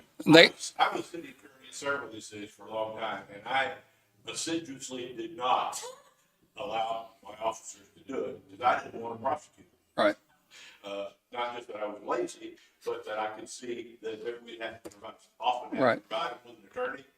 We would have other expenses and headaches. The medical expenses alone, if even if you're, I know in Lacey that a couple of times they've arrested people, but obviously you know some of those people in town, you know what their conditions may be, and you might not arrest them till the day of, and do whatever you do and release them in 24 hours. Right. But if you get stuck with the person that's got cancer or HIV or diabetes or something, and they end up in there for a while, then that's a lot of money on expense. And I agree, which is exactly why earlier I said I was a little surprised to hear that your perception was this is a motivator was money, because I don't think that's the primary motivation. I hope not, but that's what I got out of it. As a representative for Pleasant City Council, do you advise, have you advised them about, the extra cost about medical? And stuff? Sure. So we've talked about it quite a bit. Now, Pleasanton is not quite as eager to go as Lacey is at this time. I don't think Pleasanton's looking to do anything till at least after the first of the year, if even then. Of course, that's up to them, but that's something that we've been in talks about for some time. They're still mulling around, and I think in a way we're kind of, Pleasanton is looking to Lacey to see how Lacey does it, and they've told me that all of them have told me they've made no decisions on that. That's true. There was only talk right now, and they had to look at everything. That's true. So, I understand the opportunity, because I know they currently write traffic tickets and such right now, and they go through that court. But this would allow them to do a lot more on their own. And I started my comment while I started that I always avoided doing this. And I think this is the natural evolution of the way things are going. You're seeing Fort Scott do more of this. You're seeing Lewisburg do more of this. You're seeing this everywhere. Right. Yeah. More and more of the cities want control of the law enforcement of their ordinances. So this is not just a couple cities. This is happening everywhere. Yeah, that's right. It's Iola, Osawatomie, Paola, Fort Scott. And they're all way bigger than They are. because we got dinky little towns compared to them. Mm-hmm. And I just don't see that if we're already paying that much in taxes, then we should do that. Sure. Well, it sounds to me a couple of things. The medical expense rolls back either to the community and or the inmate, as well as possibly the $25 would go back to the person causing the infraction. And that's, if possible, we also know that's probably not always very collectible, but Yeah. anyway, in that event, but out of the 25 cases you've seen up there that's maybe landing in district court over that, was there actually imprisonment involved in 5 of them? I doubt. So, and again, this is all in talk right now, but I think the idea or the hope of the cities right now is really to keep things, is to not be doing prison sentences to the extent that they can, kind of keep it as a fine sport to some extent. Now, obviously they'll be flexible if there's someone who's just a repeat problem that they need to have a little more of a hammer on, then that'd be on the table. But like Mr. Thompson said, once you start getting to jail time and stuff, you're appointing attorneys, you're paying the jail costs, and it gets a lot more expensive for the city real quick. And if they can recover it, then great. If there's problem collecting, then that's a problem. So, again, like I said earlier, I think the intention is if someone's got to be jailed, we're talking about pretty brief times. There are situations like a DUI, for example, where there's a mandatory 48 hours or mandatory 5 days that has to be considered. But in general, if the statute doesn't require a jail sentence, I think that the intention is to not be jailing people if they can avoid it. But, again, it's a case-by-case basis. So what happens in the count that, you just brought up kind of a point for me is, Lacey police officers, go to a household and arrest them for drugs. Mm-hmm. Those individuals are held for numerous days. Mm-hmm. Would they wait and call the county in to do the arrest, or would they? So in that situation, that would probably be the county, because if someone's being arrested for drugs for several days, you're probably talking about felony quantity drugs, and then the cities would not be handling felonies; they'd be handling the misdemeanors and that sort of thing. So in that example, that would most likely be county. I don't think we're talking $500 or $1,000 a year issue, are we? Most likely. It could be. So Pleasanton's got a lot more of a volume than Lacine does, and I don't know, have their numbers here, but If Pleasanton had 20 of these the rest of the year, I think would be surprising, wouldn't it? well, I think Pleasanton, if I remember right, and don't quote me on this, I'm not sure, but I want to say Pleasanton had like 30 DUIs last year. Let's say they had 30 of these a year that were one night in jail, Mm-hmm. which is typically what they'll be, or at the most two. Let's say you got 60 days in jail, 60 days at $25 a day. My really math tells me. 1,500. Yeah. Yeah, So that's how much money we Anyway, it's not a huge volume of money, but yeah, to me, it's kind of a deterrent to keep from just overutilizing it. But you know what? It's not a big deal. It's like we pointed out, it's not a big. They're going to be there anyway. Right. It's just a matter of whether they're in the cities okay. Or Does it put a lot less risk on us and our sheriff and? if they're city arrestees, city prisoners, then the medical is any medical they might have in the city. That's been established through. that's right. But again, like Mr. Thomas said earlier, that's even a separate issue. You know, the cities are going to do it or they're not. It's up, what's before you. Yeah, we're here for the scheduling only. I understand that. Yeah, I'm not in favor of it I'm gonna definitely at all. a little bit of learning to do, so I gotta catch up. But this is helpful to get the conversation. Yeah, it is. I'm glad you came over to talk about it. Sure. Well, if there's no more questions. And I did have quite a extensive conversations with each one of those individuals. I didn't contact Pleasant. I mean, I figured that's something you're going to do. But I just see it as they're going to do what they're going to do. I understand that. But I just see it as more opportunity for them to make money, at least have more courts. And if we're doing 25 to 30, and if that's the case, if it gets voted the other way, then I think that money each year should come out of your budget. I mean, because you're not using it. If it's $25 a day and $1,000 for medical, then at the end of the year, we add that up, and then next year's budget, that comes off of there. What you're talking about there is I don't think he knows what you mean. Okay. I'm not sure which budget you're referring to. The county attorney budget. Okay.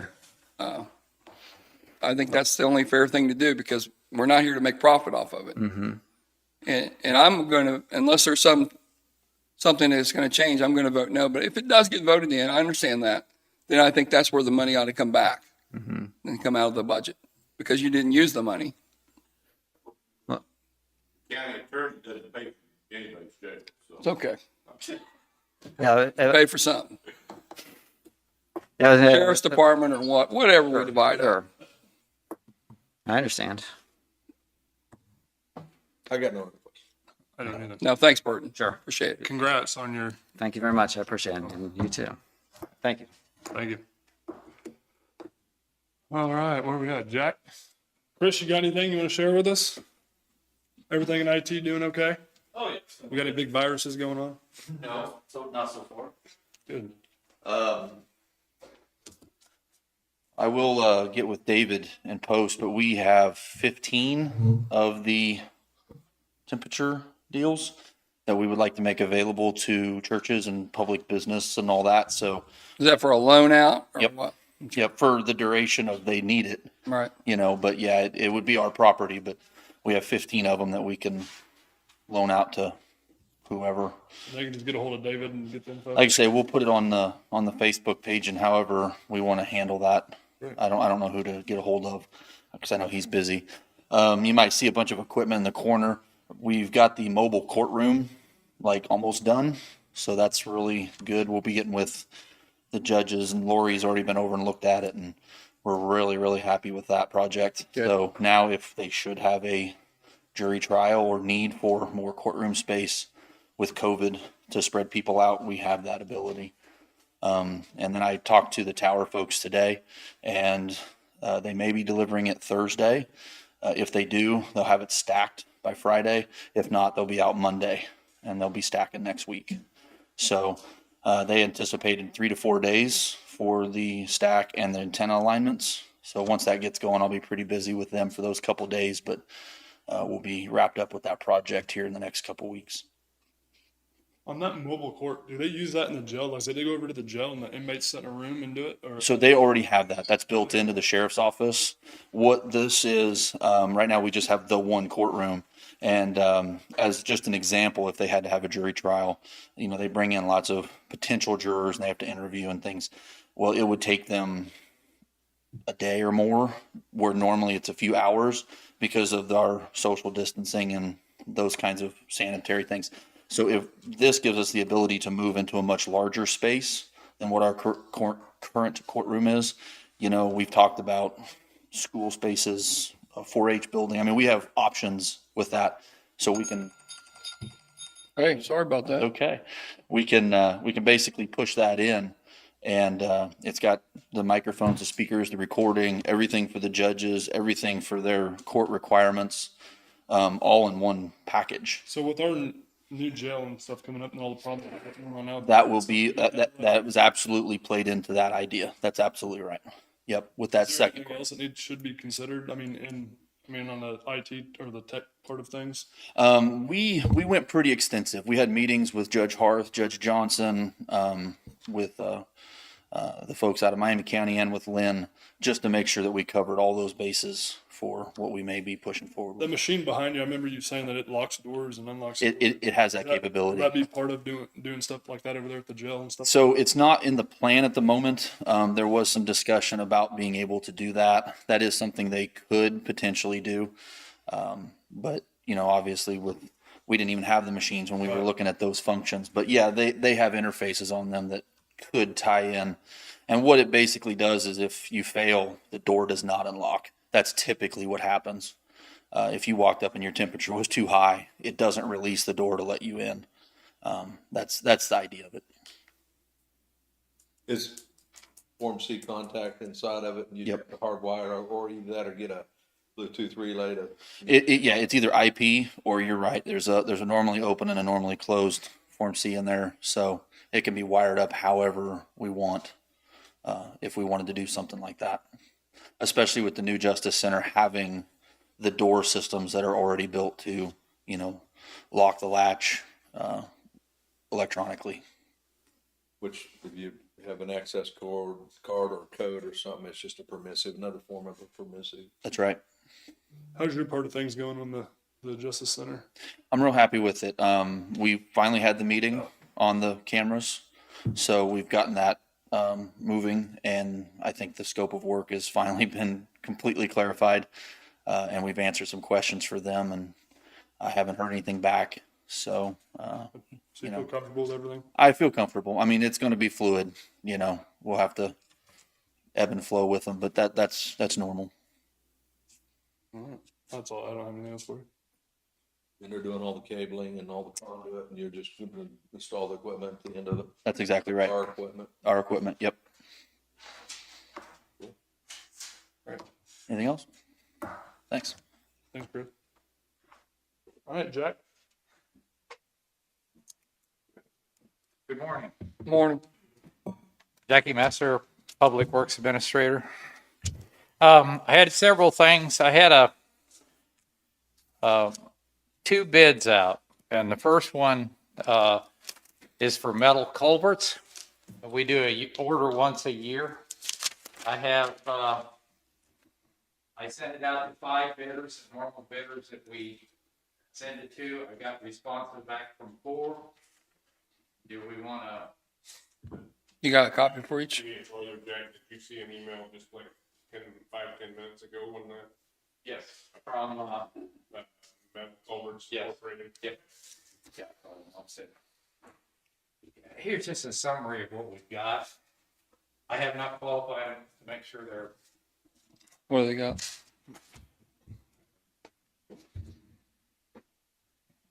Those look like. Who did we buy from last time? Do you know? Metal Culverts. Joe. The last 2 times. Which is Didn't we the just? old metal culvert place in Paola. They don't operate up there any longer. Is it? Yeah, they. Columbia, Maryville, Savannah, Alberta, Evansville, Mammoth. I think they're in Missouri.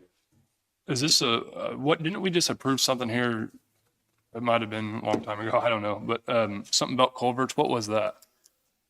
Is that like a? We did was. Was it just like this? Yeah, it's like Okay. pretty much the same numbers. Who did we use on the last one? Metal. It was metal. Corn Mains, who could not bid. That's who bought that company up out of Paola. Which used to be J&J. So you submitted 5, you got 4 bids back, you got one that's clearly appears to be the low bid. Yes, And you bought from that individual Yes. company the last time. yes, And you were happy and everything with them? yes. Of Corn Mains. Well, you don't want me making the motion on So read off the bids and the numbers for each one. And I, right? and if I can talk about it, I like a comment on that one that, You go ahead. You read it then. no, you guys got all my copies. Oh, here.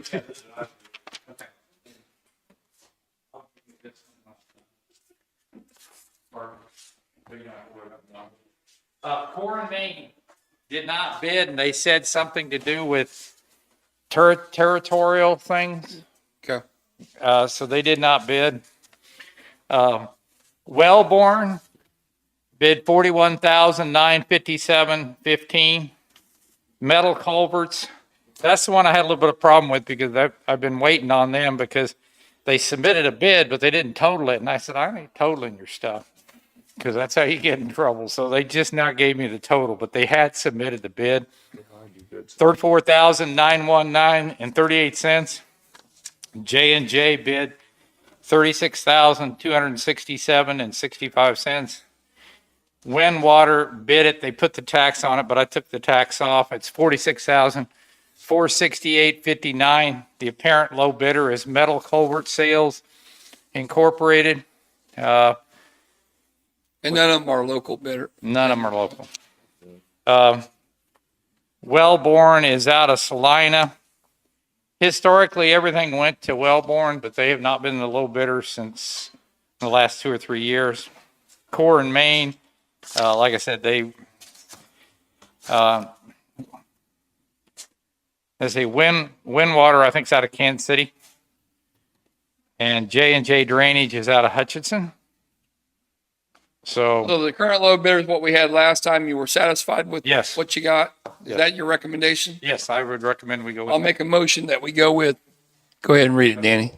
Metal culverts with their bid was $34,919.38. That's my motion. Moving second, all in favor? Aye. Aye. Jackie, while we're talking about culverts, the old military road off of Tiger Road, is it 1100? Which road is that? The old military, yeah, I think so. Behind Chapman's house. Did we have bridge and culvert inspections on that road? I had an owner that owns a piece of land back there. Was a renter from him that farms back there. He told me that the owner was asking him. He was supposed to come talk to me yesterday when I was at Yeah, work. if, I can't tell you off the top of my head. I'd have to look at it. Is it a bridge or a culvert? I think there's both. That's what I asked. He said, "Well, I think there's both." I'm not 100% sure. I know I went down. Okay, well, if you get me the ad, we'll get location. I'll go look at it today. Okay. Because if it's under 20 feet, we try to inspect it as often as we can, but we haven't even inspected all of them. I mean, I don't even know how many, but if it's over 20, we do it every year. If it's a bridge, He was asking me for every 2 years. about the road, and I don't know a whole lot about it, but he said, I mean, it's still a road, right? I mean, it's still. You probably don't even know which one I'm talking about. Where you and I, you probably don't remember. We pulled over and talked one there one time, but it's right off Tiger Road. Yeah, no, I think At Fort Waddles. I'd have to look at It's it. a I got a, north-south road. Yeah. It's got a name then. Yellow jet or no? well, if you catch up with me afterwards, I'll pull out the map and you can point to exactly, and we'll have a bridge number off that. Okay. It'll have, and I have a map with all these numbers. I mean, and this is just from another source, but he was, I guess he was wondering if we're going to shut the road down, or if we could shut it down so they could maintain it, or if we could get in there and maintain it. So I don't know, maybe it's something. Yeah, that's a whole. I'm looking for my notes, in which I can't find them. As far as culverts, We have two culverts. I hate to do this off the top of my head. I don't know. I had a little note. I want to say 1077, about 600 road. We're going to have to close the road the first week of December for a day to take and replace one of the culverts. And the second one is on 1095 near the Linnville School. So we have culvert failures that we have to.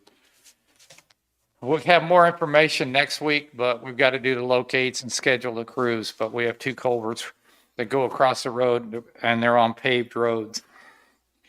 The second bid opening we had was for the vehicles, for 3 pickup trucks, and David has all of them. So all 3 of these came in by email to me. I printed them, sealed them in envelopes, and I really couldn't even tell you what they say at this point. Didn't look through all the details.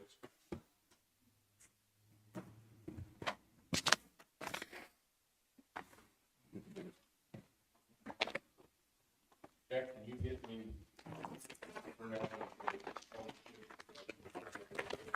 Okay. I gave her my copy. I'll go ahead and print one off and I'll go back in there. So they all had the same bid specs and everything? Yes. I actually sent it out to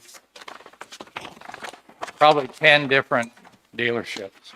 I said it doesn't have to be Ford, Chevy, Ram. It just have to have the like equipment. I did quote a Ford because it was easier to pick Ford because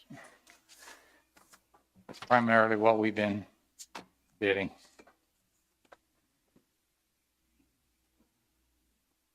I started to use the partners program to get a bid on that, but it was just too much. I couldn't get through on that. Not drug interdiction or somehow. So I wasn't able to get a quote from partners. Shawnee Mission Ford. Total equipment and delivered price $29,035. Each. I just want to clarify that. That was a good hope. Well, if I can get 3 of them for that, I've got to add about another 5. Yeah. I've got Rusty Eck Ford out of Wichita, 29,806 a piece. I have Cox Motor Company. Jesse's here with us. Can we let him talk about the What's truck? the bid? His bid was 29,683 per unit. Okay. And you said you didn't have any specifics on any options or anything like that?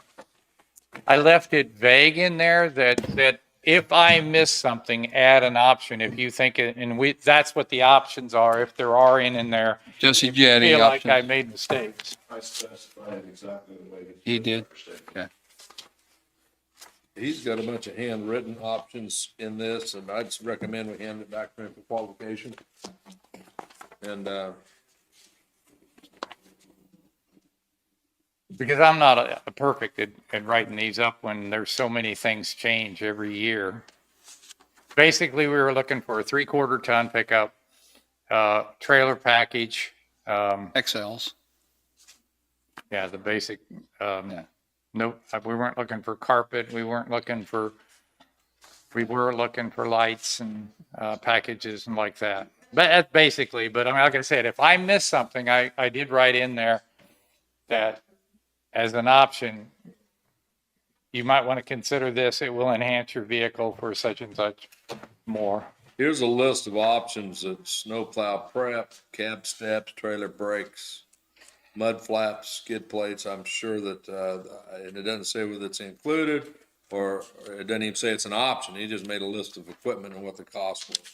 Rear defroster, fuel batteries, uplifter, upfitter switches,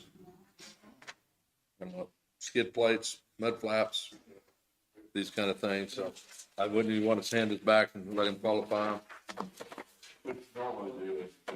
Mine's way off anyway, so those two are probably the two you want to consider. Let him have them all. and then bring them back next week. No, well, can we do it now? Oh. Well, whenever, however long it takes you to do a process to qualify. We're gonna be here You might have to long make a enough, I few can go phone do it. calls. Yeah. I'm gonna want a 10-minute legal, I think, but I think that includes Jack. I think it's. I think if you call my bidder, he'll give you the best price ever, right? There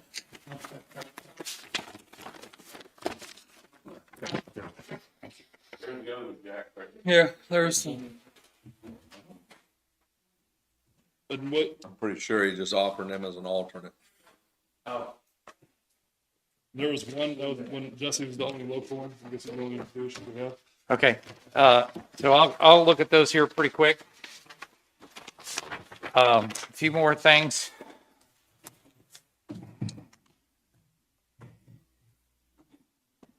I think last week we talked about a little bit of an update on the health department building. Yep. I wanted to do a little bit of a briefing. Yeah, here's some pictures of some of the stuff going on. Some of these are my notes. Maybe I have to take one picture if I have a question, then I can look at it later. Yeah, here's some more pictures.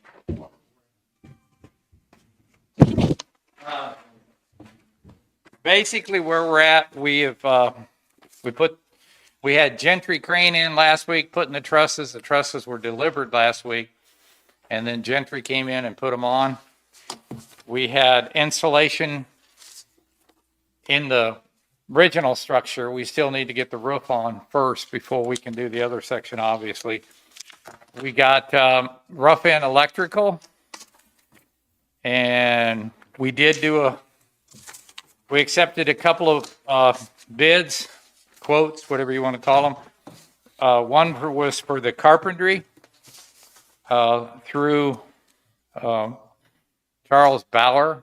He's a local a gentleman out of Pleasant who's going to build these cabinets. There's, as you can tell, with a medical facility, there's a lot of cabinets in there. Cabinetry quote.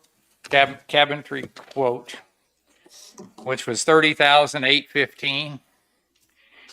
We also accepted, I had several bidders on the HVAC, and we found, or the one we accepted was Weber. I can't remember the name of the company. I get it on a card. Out of, I think he's out of Parker. He quoted on an additional, I think it's a 5-ton unit, the ductwork, which is extensive changes to the ductwork. And I don't know the number off the top of my head. I want to say 21,000, which will be an additional unit. And we've got metal work coming in this week for the roof. We're trying to try to skin it out this week so we can start working inside. Schedule wise, where are we at on it? I think we're doing really well. We're gonna hit the December 31st Yes. deadline? Yes, the rate we're going, I see no issues with that. I do have another, we're looking at the painting. Had a guy come in last week he's going to give us a quote on painting. The choice is our people, since we do have a guy who used to be a professional, but it's all back to the time frames and how much. So I have not got that yet, so we're waiting on that. I think that's pretty much where we're at on that stuff. Are you still getting a lot of people, getting a hold of you about bids and stuff like that? No. Now in the HVAC, I had 2, and but the problem is schedules. Is there anything that we're hurting for that we need to do we need to run another ad or anything like that? I think we're good. I think It can't hurt to run another ad just because of we're going to have, if we're in an audit phase, we're still pursuing bids. I think it's still out. I don't think we stopped the ad. Barb, do you know if our ad's still running? Yeah. I think we want to, obviously, the way we're having to do business, we want to keep it open for anybody who wants to bid it. A lot of the disciplines have been chosen, but a big milestone besides the concrete and foundations was to get this thing skinned over and dried in. So as they're sheetrocking, falling back, the insulation he's referring to is sound barrier insulation. as you know, in a, excuse me, in a medical clinic or a medical setting, there's a lot of information. HIPAA, doesn't need to be shared. So they had to do some sound barrier insulation on the interior petitioning. And they've got a lot of the interior petitioning on the new portion done, but if they get the skin put on it or the roof, they will be able to continue with the rough end for the mechanical, electrical, and the plumbing this week. And then they'll do after the wall rough end's done, they'll do the sound insulation there and continue the sheet rock. So the roof is a big milestone. So Are you hurting for any bids? I mean, that you can talk about over camera are you searching hard for anybody No, I think or anything? we've tried to get, we did have one individual that wanted to do carpentry, and then as soon as we offered it, he'd already accepted another job, so we that didn't was get an him. individual. It's not one in scope. It was a guy that, seasonal guy that would come in. Actually, a couple of them that has showed some interest in. Everybody who's contacted us has been contacted that's on the list. We have a list out on S-Drive of anybody who calls in and says, hey, I want to know about the electrical. I want to throw my name in there. We put it on the list. Plumbing, mechanical, So finishes, whatever. Tisha's been widely involved in it, kind of helping what. yeah, we've been doing internal meetings every 3 or 4 days and trying to, I did send Tish some emails today asking her questions on specifics, and she said for me to just go ahead and do it. So we're doing well on that. On these meetings we're having, there's a list of things that will, like keying for the locks and security and finishes and things like that she's directly communicated with there after. We don't bore with a lot of the details of, how we're going to sheet rock or what the detail is along the ceiling, acoustical ceiling or anything like that. She's directly communicated usually through Chris. How does all the Yeah. furnishing of the new building? I mean, I can't remember if we discussed. Is that part of the I think it was There's moving their stuff over. I don't, other than, rooms that she needed to buy a little something for. Yeah. It was very, very minuscule. So maybe 2 new offices that I don't remember now. I don't remember. Hey, I'll have Chris, Do do you remember what Tish talked about when we talked about furnishing? Didn't she have most of the furnishing and there was a couple items that she needed to pick up? Or? items with that one. pass-through door and Yeah, but they have functions. They were gonna take what they had. We go kind of line items. That's got a pretty conclusive list of, progressively what's going to be a lead time item. The interior doors need to be ordered. We know that. It's getting toward the end of the year. People not only are COVID deterred or shorthanded, but it's inventory time. It's, there's lots of reasons. At the end of the year, it's hard to get shipments out. We got a Friday holidays coming up for Christmas and New Year's. It's always gets slow at the end of the year, trying to get special order items out. People are taking their vacations that they build up all year long and use it and lose it type thing. So anyway, we're just good that we got a lot of those things. That pass-through window, I don't know, that's a deal stopper, but we probably ought to get one coming if we don't. Which one? The one in the. where the specimen pass-through. Public bathroom. That's been ordered. Okay. Okay. Yeah, it might be here. And I think Mike went down and looked, visited the sneeze window at the clinic down here, so he's got some dimensions there. I think we're taking that, yeah, we might even be taking that from where they've got it over there when, we'll move it when we go, I It's think. tempered glass, I do know that's required to be tempered. So, We're looking at, the big things this week is getting the roof and the siding started, and then the sheet rock that's supposed to be delivered, I think, today. So we're gonna start putting sheet rock up and plumbing, rough end plumbing this week, so we can start moving forward. But I see no big hiccups that would keep us from making our goal. So. it's a doable, I would go as far as say it's a very doable thing, and the milestones, these guys are staying right on task. Wow. And it seems like it's gonna be very. At first, I didn't think it was possible, but looks more than possible now, so that's good. So, Jackie, you want to go qualify those bids Okay, and then come back? Because I think if you can hang around just a little bit. okay, good. I had a couple more things. You want me to bring them back? Yeah, just bring them back. Okay. We got anything else we need to discuss, or do we take a recess, or? No, All right, yeah. Oh, yeah, we got Pam too. Pam, you want to go ahead and jump up here and visit? I only half heard of your question on Biles Road. What was the question on that? What's it called? Biles Road, Vials? Viles, Viles. I think it was I had a guy that does some farming down there. He called me and the owner was trying to get a hold of me, I guess, and didn't know how to or couldn't or something. But they were asking something about repairing a bridge down there, or and then they thought there was a culvert, and they wanted to know if we had any plans of shutting the road down, or if not, if we were going to come in there and maintain it. Andy, can't print these off real quick. This is the old official road map with our roads overlaying it. And according to the official road map at the creek, south and That's Tiger Road. east, this is Tiger Road. Oh, okay. It's open to here, but that part's been vacated. Okay, I think this is Chapman owns that, maybe. I didn't know the owner. So I would say anything crossing the creek on. Okay, hold on. So that, yeah, there's a house that comes, okay, I think, This part is open. cause you can't even get across the creek at all. Right. I mean, there ain't no And that's- bridge there. So, If this is correct, then that's not our responsibility. It's vacated. and I think where they were talking about was this section right here. So, and it's on the way to my house. So I might even stop and take a look at it. So, All of that is also in the flood zone, so you want to take And that. that's just a trail through the grass, isn't it? Right. Oh, Yeah, I don't think we even have a right-of-way map there, but it does show up on the old official road map. So that was on my list of ones that I was wanting to get cleaned up before COVID hit, so. so is this section right here from Tiger in to the creek? Is that our responsibility I'm right now? not 100% sure Okay. at this point. It does still show up on the official road map, but we don't have the road map as far as right-of-way. Okay. parcels. there's never actually been a road built there. I don't think so either. So I know there's a few different landowners back here, I believe.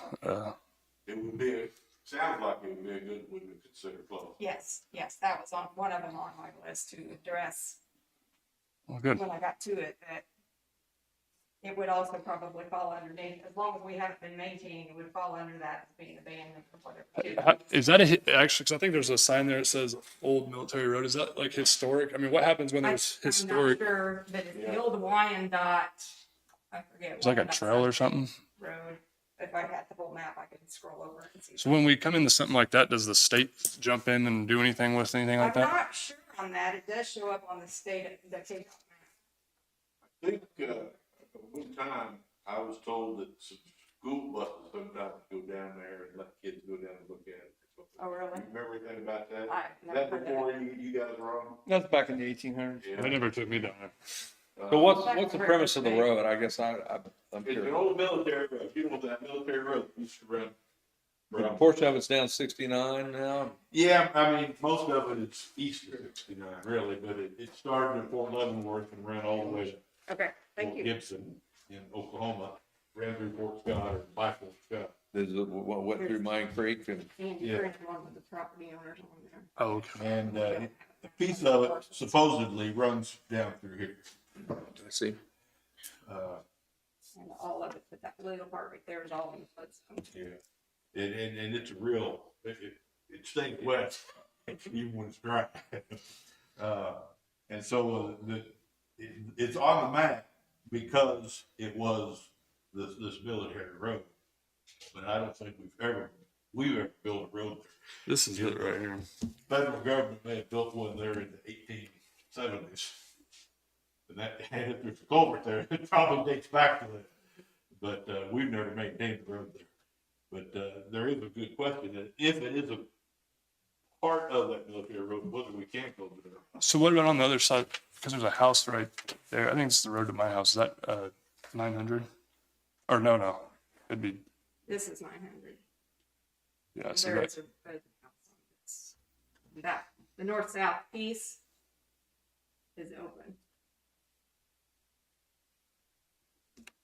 I think we discussed about 20 years ago, the possibility of closing it. And I think the decision at that time we made is that we didn't want to close it because we wanted it to be accessible to people if somebody wanted to go down there. 'Cause there were some teachers who were saying, we take our class down. And if it was closed, it become private property, and thus that access wouldn't be there.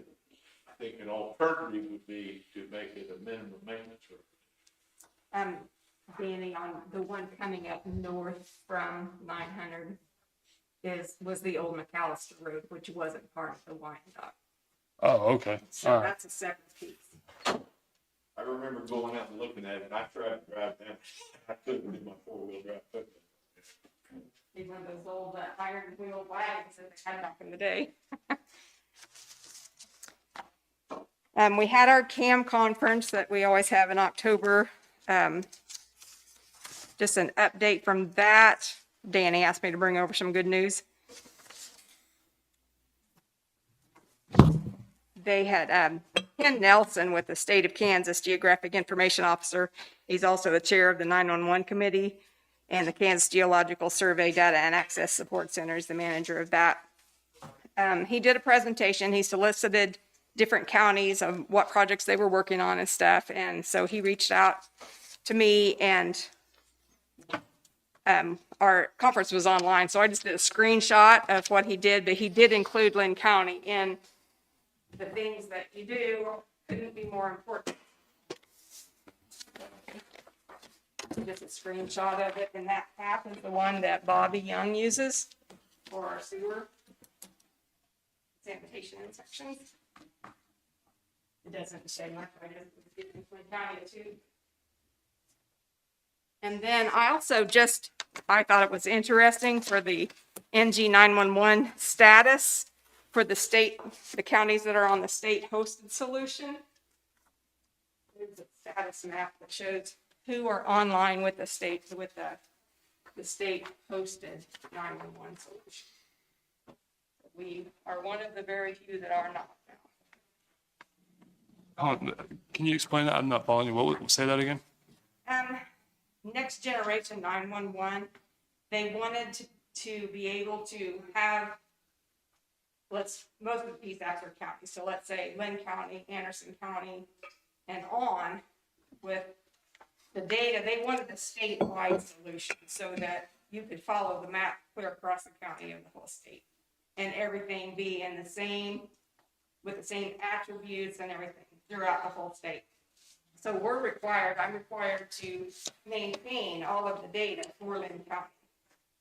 Second And page. they have a state hosted solution where they have a vendor who they hire for the whole state that's on this solution, and they own the equipment and they're responsible for the equipment in the PSAPs. When we did not originally go on it because our equipment was retiring and they weren't quite ready yet. So we went ahead and purchased our own equipment, and we've been serving our equipment. I still have. So you see problems with this? No, it's something to keep in mind, and so that you're aware that we're not, and that's Linn County's choice. They are expensive, but then they own the equipment. So the only thing I would say is maintain the way we are. They charge fees then? Yeah. Yeah. It's kind of like a subscription. Right. But then they own the equipment, so they would have to replace it. Sure. So I'm not doing anything other than presenting this to you, that if our equipment gets to the place we have to replace it again, you might want to take a look. It might be cheaper to go with them at that point, but right now it's not cheaper. We've already purchased our own equipment, so. Recently, right? No, it's been a few years. Has it? Yeah. It's all still working okay and everything like that? I don't know. That's Chris's department. Oh, gotcha. Yeah, Okay. he takes care of the hardware, and I take care of the data that goes in that. When's the last time we bought it? It seems like it was sooner. Wasn't a big software expense then we just got into? What was that? That was the CAD, the computer Okay. aided dispatch that works with the report inside of it. Okay. And I don't know that that's part of the state hosted solution. I think that's still our expense. But as far as when the 911 call comes in, the maps they use, and all of the data that comes in with it, that's. We updated that when Sheriff Walker was still here, I believe, didn't we? Can you find out? It was, Can you find out? yeah. But yeah, they were just in baby stages at that point. They didn't even have it online and all of the things they have to do for the GOM tag and all of that stuff. So the counties that were, they had like some private counties. There was like 5 private counties that they did them first. And we weren't in a position to be able to get on their system yet because our equipment needed to be replaced then. So that was a choice. But like I said, we had that paperwork we filed a while back that I'm responsible for the data that goes into the system for the piece app answering. And Chris is responsible for all the hardware to make sure all that stuff's working. That's why I had to get up in the middle of the night that one night to come in to make sure it's all still working. And then the sheriff and the treasurer are responsible for all reporting for the 911 fees. So. And we had to allocate duties. Right, because we didn't have a 911 coordinator anymore. We're sharing the positions. Okay. Hopefully I explained. You did. Yeah. So that was just the status map of who's on the system and who's not. And then I already emailed you the good news that I received the GIS Cartographer Professional Award again this year. And so Danny asked me to come over and bring some good news. So Yeah, could you explain that a little bit to the people that don't know? sure. The Kansas Association of Mappers is a state program. It started back in 1980s when they did reappraisal at all the cadastral mappers, and they've got like 5 different awards that they recognize their people that are in those jobs. And this particular one was the prestigious Cartographer GIS Professional Award will be presented annually to the CAM member who has distinguished his or herself through cartographic and/or GIS achievements. This award will be presented to the CAM member who has made an outstanding contribution to their profession. This could include production of high-quality maps, exceeding specification, usefulness of information contained within the maps and/or GIS data, stimulating or innovative cartographic or GIS practices within their jurisdiction. And I asked the people on the awards committee if I could have the description, because they read it, but I wanted the description of the nomination that was done for me. And that was, the nomination was written as, when looking at the description of prestigious cartographer GIS professional, one person came to mind. This person has distinguished themselves in the cartographic world as well as the GIS world. This person has always given extreme attention to detail in producing cartographic maps, GIS data, and GIS maps. Stimulating thoughts with useful information for her organization is something she does extremely well, which is why I'm nominating Pam Cannon as CAM's 2020 Prestigious Cartographer and GIS Professional. And that was a nomination from one of my peers out in Western Kansas. Good for you. Don't you sit on something for the GIS, like a board or something too? Or am I gonna say?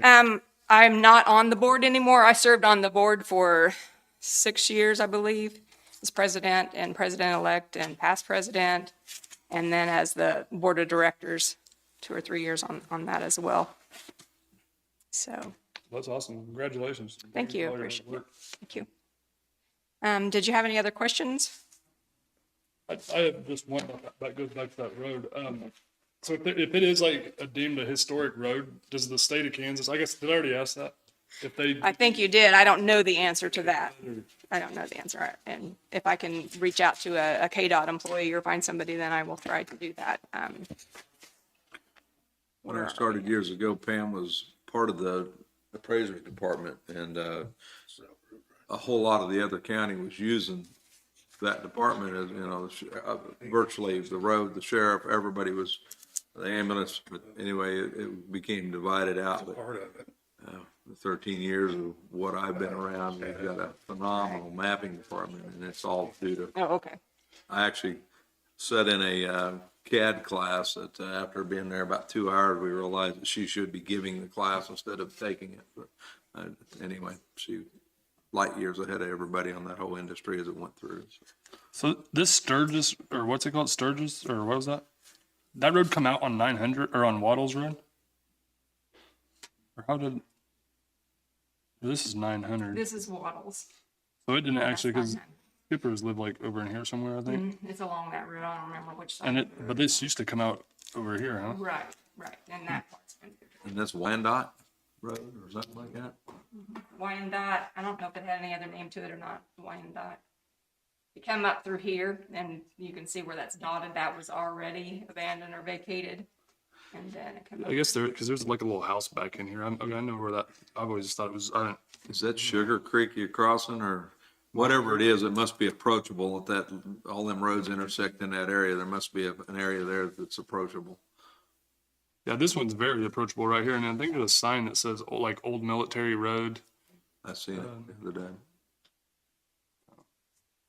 If you go to some of the other surrounding counties and you ask for a map and they go pull out a Mylar or an old blueprint and carry it over and throw it down on the copy machine, and it's like, you kind of really realize what we have here. It's appreciative. Thank you. You're welcome. Thanks, Pam. Thank you. Thanks, Pam. Good job. Are we waiting for Jack still? Gary? Some executive session. Let's talk about, demolition issues. The original bid on the project, on the jail project, included money to demolish this building, car wash, and the storage units. And that was scheduled fairly early in the project. But because we postponed construction of anything related to a government center, I think it's going to probably be wise to consider postponing any of this demolition also until you know what you're going to do. Because you may end up wanting to retain this building for a while. You may end up wanting to retain this building forever. You know, we don't know. Same with the storage building. The only thing that might not be retained indefinitely would be the car wash. So it may be that some or all of the demo won't need to be done, or it could be done later, or it can be done by the county more efficiently and cheaply than by a contractor. All of those are possibilities. Therefore, I am going to urge you to consider giving instruction to the construction manager that they not enter into any contracts on demo for the building. Here's a proposed motion that I have drafted. You can do it however you want, it doesn't have to be fancy. It says that you would have a motion to instruct River City, our construction manager, not to enter into any demolition contracts covering the annex, car wash, or storage units at this time and until further. Do you know if they already have? They have not. And that's the reason, that's what prompted this. They were ready to, and they reached out to me about Yeah. your plans, and I said, let me give you the copy of the actual email exchange between me and them. What about the current jail and the prosecuting attorney's office and all that? But that's separate. Those will be separate contracts. Are we ever going to talk about what we're going to do with it, or they? I think that, when the time comes, it's very likely that you'll want to at least compare the possibility of doing some of that yourself and contracting it out. But that's not what this is about. Right. That all comes later in the project. But this, they had kind of, in their schedule, this was due to be done. So, they had written me this email pointing out that the car wash demo was a little over $8,000, the storage unit was $6,200, the other storage unit was $3,600, and then the annex was $12,000. And asked me if it was okay to go forward with those contracts, and I told them to hold off until I talk to you. But I basically told them to see up above there that there's a good chance that the annex wouldn't be demolished, at least for a long time, if ever. And so the things that we just discussed. And so by doing this, I think you're talking about saving, $17,000, $18,000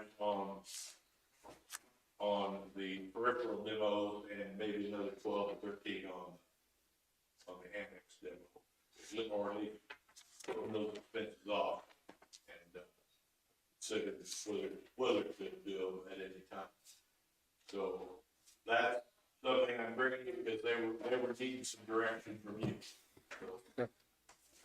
So, if that's what you want to do, we need a motion along that line. If you don't, that's fine. I don't know. That's logical. That's my motion. Second. Motion been moved and seconded. All in favor? Aye. Aye. Need Aye. something on this pay request too. You have, text For River City, yeah. it was in the bills today, but it probably wouldn't. I think we need to discuss that. Today, the bill to approve River City's second pay. Was that in there? I think it was. This is River City's second pay request, and I made a copy for all of you so you could see. I feel like we need to be talking about this, in public so that people know what's being paid out. This is the 448. Yeah, this is the pay request for $448,000 from River City. This is their second pay request. I think the first was only about $35,000. I wanted you to know what this covers because I think it's important that you keep up with this. This covers a lot of overhead type stuff. For example, it covers the builder's risk insurance. That's a one-time expense that will provide our insurance coverage for the life of the project. That was about $70,000. This covers the bonds. We have payment bonds and performance bonds in place, some of which we're responsible for, and those are about $146,000. And then it covers two other things there. One called general conditions and one called general requirements. And I wanted to make sure that I could easily and simply explain to everybody what those two are. General conditions refers to basically Warren's expense and Bill's expense. Those two guys, their salaries, their benefits, their vehicle, anything related to them is the general conditions. General requirements refers to anything else related to running the site that's not the trailer, the utilities. Dumpsters, porta potties. Yeah, everything like it. Just the overhead kind of stuff. Actually, probably the soils testing. Yeah. Now, here's what they do. They figured the total based on a percentage of the project.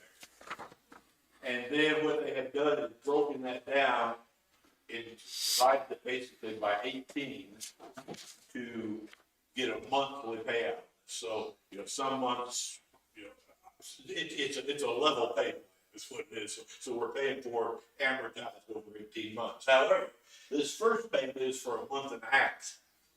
And so your payment will actually run more, for example, on general conditions, it's normally going to run more in the neighborhood of 35. But this one is 52,000. And with general requirements, it's normally going to run around 29,000. So this one is 45. It's a month and a half rather than a month. Did I give you a copy of that? Oh, that's too bad. So I just wanted you to understand what how that payment was broken down, what it consists of. It's it's got the bonds, it's got the builder's risk, it's got general conditions, it's got general requirements, and then in addition, there are a couple other things. There is a $107,000 payment to Liberty or Victory. I keep calling them Liberty. To Victory, paying for some of what they've done so far. And there is a $26,000 payment to the steel fabricators, getting them started on doing steel fabrication. And I believe that's the total. So that's where that payment came from. I just want to make sure everybody understood what's been billed. Your payment that you approved is a total of $448,047.64. That's against the original total budget of $19 million, more or less. So I've never worked with the at-risk or however they do it. So whenever bills, or, whenever they put in their pay apps each month, now they do it by schedule of values or whatever. Are each construction team, each contractor out there, are we gonna have to approve each one of theirs, or is it No. go through River City? River City and the contractors submit their bill, their demand for payment to River City. Right. River City has the architect sign off on it, saying, yes, this is what we designed. And then River City is responsible for approving the breakdown. They come to us with a summary like this. Gotcha. So they deal with all the lien waivers and stuff like that? They deal with all that. You see, and then they grant a lien waiver just for that portion. Standard AI schedule of values, and they're responsible for the payment. We don't have any accounting. Basically, we just contract them to construction management, but they're giving you a breakdown of what's what. What's the whole thing and the total expenses there, but your percentage is off, and then of course they'll carry it looks like probably a 5% retainage on this. Yeah, they have a 5% retainage that they carry, and let's see. I'm trying to think if there's anything else that I need to tell you on this. I think that pretty well covered this.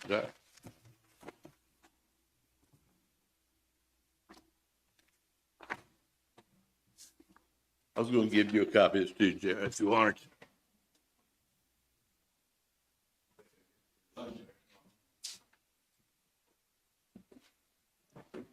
These are public records, so anybody else that wants one, we can get you a copy. I just didn't make a whole bunch of copies. I thought I had something else in that pile. I guess I didn't. But that's where we stand on that, and I just wanted you guys to they'll be making a monthly draw like that, and when those reports come in, the architect will have checked it, they will have checked it, and then I will go over to the extent of my knowledge, and then it'll come to you. And we probably won't spend a lot of time in the detail on it, because that's their job, that's what they're getting paid for. But we'll double check on them, make sure that we're happy with what they've. Pick a big fabricator, like the people that are building your cells, they're going to want On a deposit contract, or a big metal building or something. They're going to say, hey, I want 5 or 10%, for purchase, especially of materials for your project. They're going to want that up front, and I think that's what you're seeing on that metal. Yep. The site improvement obviously is the engineered field that you've received to date.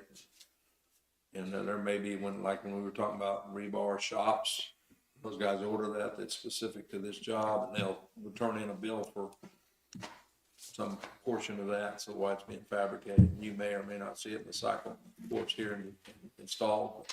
It's not uncommon to see if you order trusses for something specific, or you're gonna, even though it's not here, not delivered, or in a bonded warehouse, it's on order. Yeah. So do we need a motion to approve that? Well, actually, if they approved the In the payment claims that were in the approved. claims, then no, they don't need anything else. I just wanted to explain what the claim was, so that, I got a feeling that the commissioners want to know as much about it as they can without getting bogged down in details. At this point, the details are beyond us. Yeah. You've already approved all of it. I didn't think I'd ever look one of these applications ever again when I stopped doing commercial work. I hate those things. I never get it right. Got Jackie back there. Jackie, you ready? I'll get. Oh, you. You want a copy of this too, Jackie? Did I give you one? No.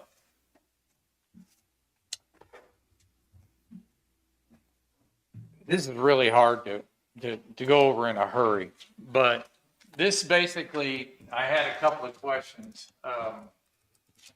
Was that backup camera included in one of those kits? Yeah, it is on my bid.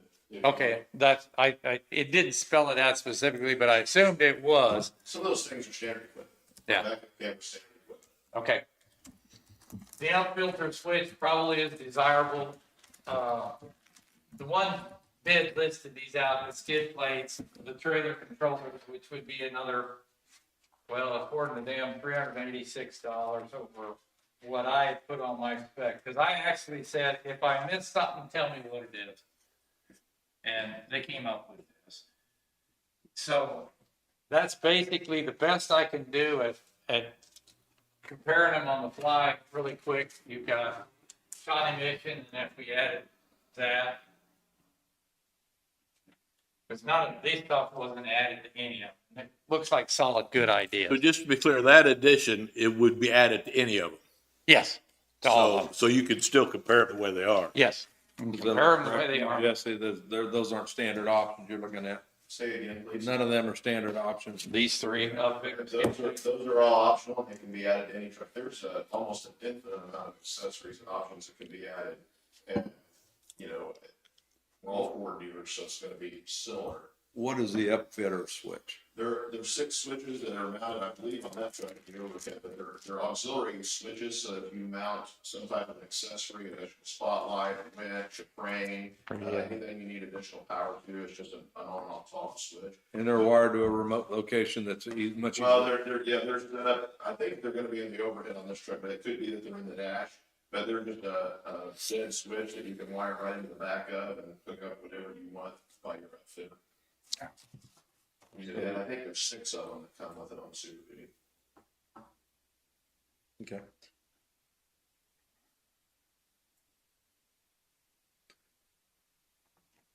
So the numbers you received are, Best I can tell. Yep. I looked at all of them and it seemed like they had everything. The only thing I wasn't sure about that camera because I thought it was in that package. I just wanted to make sure it was. Trailers in the package is another thing, that's standard on Super Duty. That's one of the things you requested, but it's standard. I don't even know if it does actually mention it on the spec list, but there's a lot of things that are standard that you've asked for. But the controller for it. Trailer controller's not, no, but it can be added from the factory. Yeah, that looks about right, about 245. And what's on our purchasing policy? How, I mean, what's the description of, I mean, how do we have that wrote out kind of, I mean, do we have? All it says that you're going to, go with best bid. It acknowledges that you may want to show a local preference. It doesn't set a hard and fast percentage. You know, I think you always wanted to encourage local bids. Yeah, that's the difference on the Shawnee Mission and the Cox bids of just a hair over 2%. So with that, I mean, I'd be in favor of being with Jesse. as would I. Same here. Okay, so make your motion. I'll make the motion. I'll make a motion that we go with Cox Motor to purchase how many trucks? 3, right? And add that. 3 trucks for at the amount of Just, Are you okay with him adding? those yeah, three let him add it up. options to those that's what I was going to Times 3. Okay. Second. motion moving second, all in favor? Aye. I need to say a price. I mean, or can we get that figured out? Well, we read them aloud a while ago, and then those 3 options are 386 each truck, so. For Larry. Okay. Thanks, Jesse. Thank you, I appreciate you. Thanks for the long wait. Did I second or moving second, all in favor? Aye. All right. You already did. I had to use my phone calculator to do it too. Did you want to talk about the Centerville billing? Did you get a chance to look through the proposed regulations, the draft I gave you last week? Did anybody lose theirs? I didn't bring it, but I read through it. Not had a chance to I- look at it in detail. What Jackie has gone through and marked up some things that he thinks need to be addressed. I have not had a chance to read your Right. markings yet. Issues that have come up that I'd like to have spelled out. Right.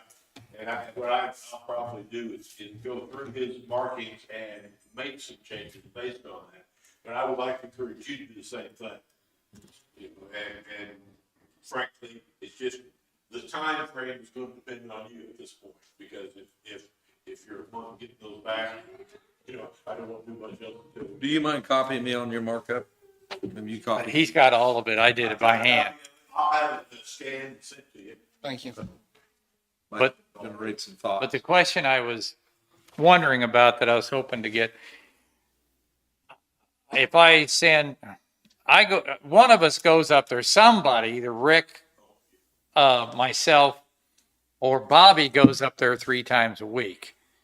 We do it every other day to make sure, and I'm glad we did, because last week we had pump problems 2 days out of the 3. But we don't recover those costs in any way. Should we be billing some of that back to that? My assumption is as you're doing your other normal activities, whether Bob or Chris and you can assign as a sewer operator, you can assign someone to do that for you as long as you're responsible for what they do. And I know you're monitoring it remotely as well, but the assumption is, you know, as somebody, hey, I'm gonna be up there again tomorrow, I'll check them again. So Right. That's what we're mandated to look at them 3 times a week. You're mandated to keep a record, at least a weekly, if not a bi-weekly thing. But you have that record remotely, is that right? No, not yet. Oh. We do have the 4-H and we have the park. We do, it remotely, it tells me when they come on and when they go off, if there's an alarm mode or not. But we haven't got to those yet. So we You are. have an ETM that's remotely being recorded, right? Lapse time meter, you know how much they run. On these other 2, you don't have them recorded? On the other 2, it also tells the time running. The intention is to get those 3 municipal pumps, not the private pumps. Yes. But on that type of a system where we can record it. Yes. But the question he's asking, you may be getting there, but the question he's asking is, should he be allocating the time spent on that project by him or people he's sent? Should he be allocating that against the district to have that reimbursed? So it's paid for by the district funds. My opinion would be that during a pump repair, you know, you're gonna have more than just a drive-through now.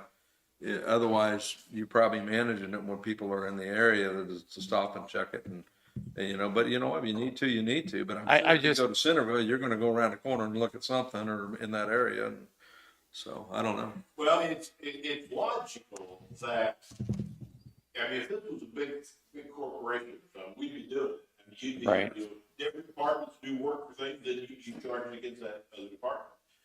And, you know, we do some of that.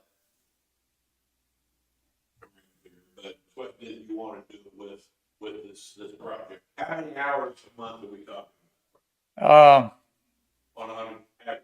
If you figure in drive time, an hour a day, that's 3 hours a week. But then like last week, we were up there, Chris and I had to go up there because we had issues with the control system. 100 hours a year. Yeah. And I think it's logical, then you record those and then you make a decision whether that assessment needs to be adjusted for the overhead. I mean, it's like putting a blind eye to it. I don't really want to know. Yeah, you want to know. And so. And we have that, we track it. But like last week, we pulled a pump and then I went up and checked it 2 days. And then on Friday, I had to return back there with Chris and we worked on the controls to get it. Because if we hadn't, we would have had some destroyed pumps by Municipal morning. or private pump? Municipal. Well, our system right now is set up so that once a year, we look at records and determine who's paid and who hasn't, and then sets the unpaid for their property. Tax bill. Perhaps we could keep track of this stuff and at that time, make it allocated. Yeah, like Harry sends his people up there once a month to mow the lagoons. Sure.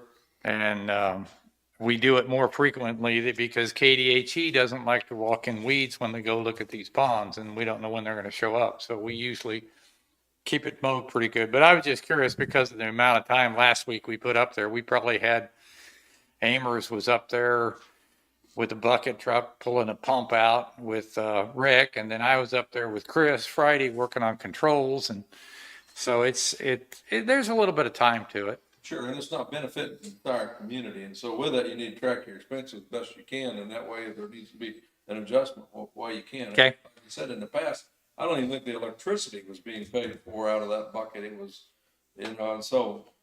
Yeah, and we had to switch that because we had been paying it from county and it hadn't been coming out of there, but it's coming out of there now.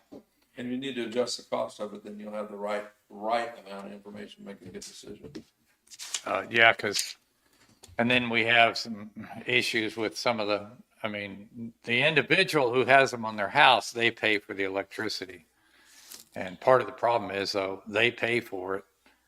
And that was one of the corrections I'd make. What if they decide they don't want to be there and they shut the power off and we've got a lift station that's got infiltration, or they can't pay their power bill, but they're still continuing to use it and it doesn't pump out, stuff like that. Or they want to rewire it and they do some shady wiring that's no longer safe, which we're going to send somebody up this week to correct some wiring where some people change some wires around. So There's 3 of them? 3 of them. Okay, I don't want to keep, still working on the damage for Blue Mound. The insurance company's got the quote, but they haven't sent it to me yet. We've had some road damage on that Valley Road, on that overlay. I'm working with Kilo to get them back out and say, hey, why is this road cracking? It's a brand new overlay, so I'm working on that. We got that trailer last week we bid and got that blue on Purple Wave. We were pleasantly surprised because some of the stuff that they said was faulty on it wasn't. So we're really happy with the quality of it. What'd you have to get for it? 10,000, right on. All right, right on the nose. And because the ones I had to jump down to another one, and I think we got the better deal because I know that sometimes you overstate the problems if you're trying to get somebody to replace one, and I think they overstated the problems because it wasn't that bad of a trailer. It's a pretty good deal. I think that's it, other than I need a 15 personnel and 5 legal. Thought we was gonna go the whole meeting with that one. You earned it. Let me break the record on that one. I did reach out to Evergy on that damn road. And a preliminary. Damn roads, Jack, Yep. And the preliminary, they wrote back today that they didn't see anything out of line. So I think we're going to be getting a check for half that project back. So I was pretty pleased with that. So other than that, what's it, roughly, what is that in the amount? 114,000. Half of it? I get a raise. Make a motion. What about Maple Ranch Road? Anything on that, or state line? I haven't done anything on that yet. I talked to Kenny Dan, he's the ranch manager. Yeah, Kenny Boone, Kenny. Oh, Boone. Yeah.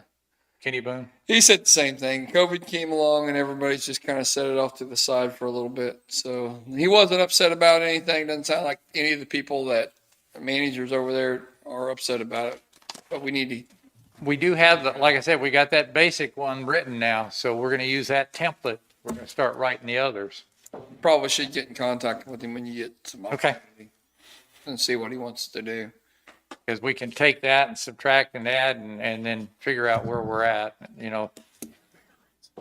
So. All right, is that it? Were you Yep. needing some time for something too, Mike? Well, that may be duplicate of some of the legal issues. Probably not. Okay.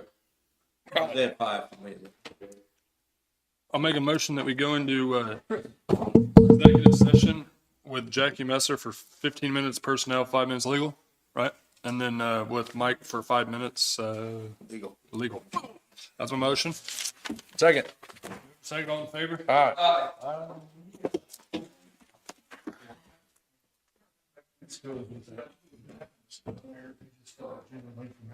Okay. Oh, really?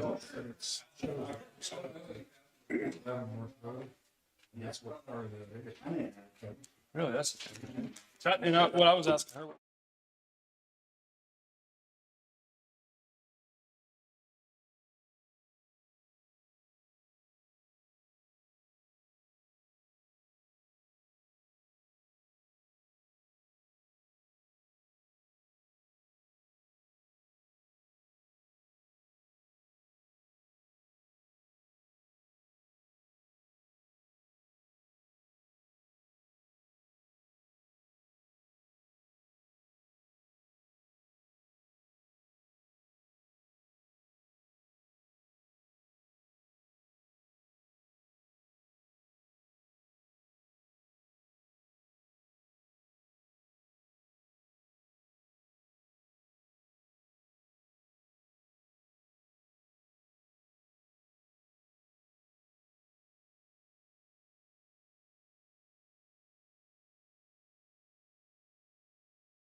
Barb,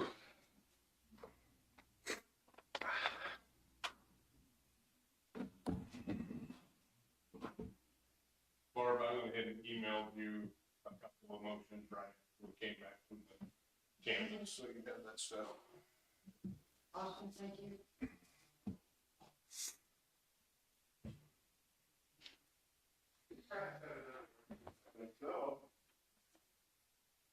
Are you part of the MLS? You can sell on that well, but you are your own broker. I am.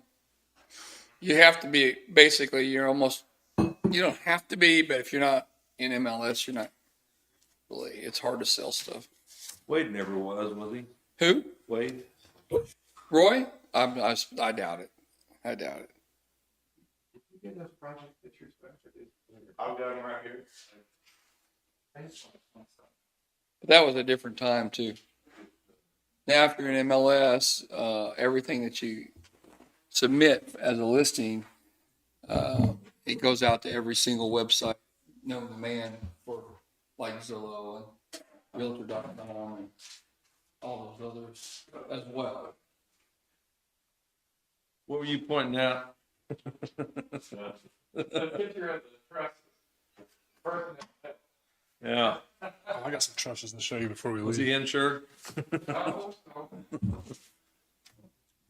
wasn't much help. You got pictures of trusses? Yeah, I'm gonna ask you something. Well, we had no action. Was there anything else we need? Gary, you got anything?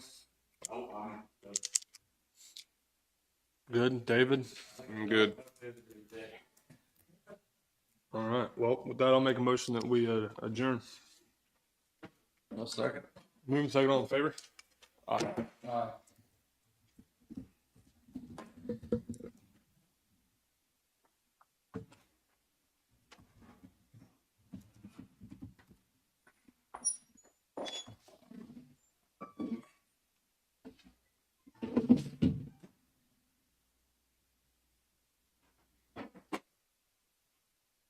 Go forth.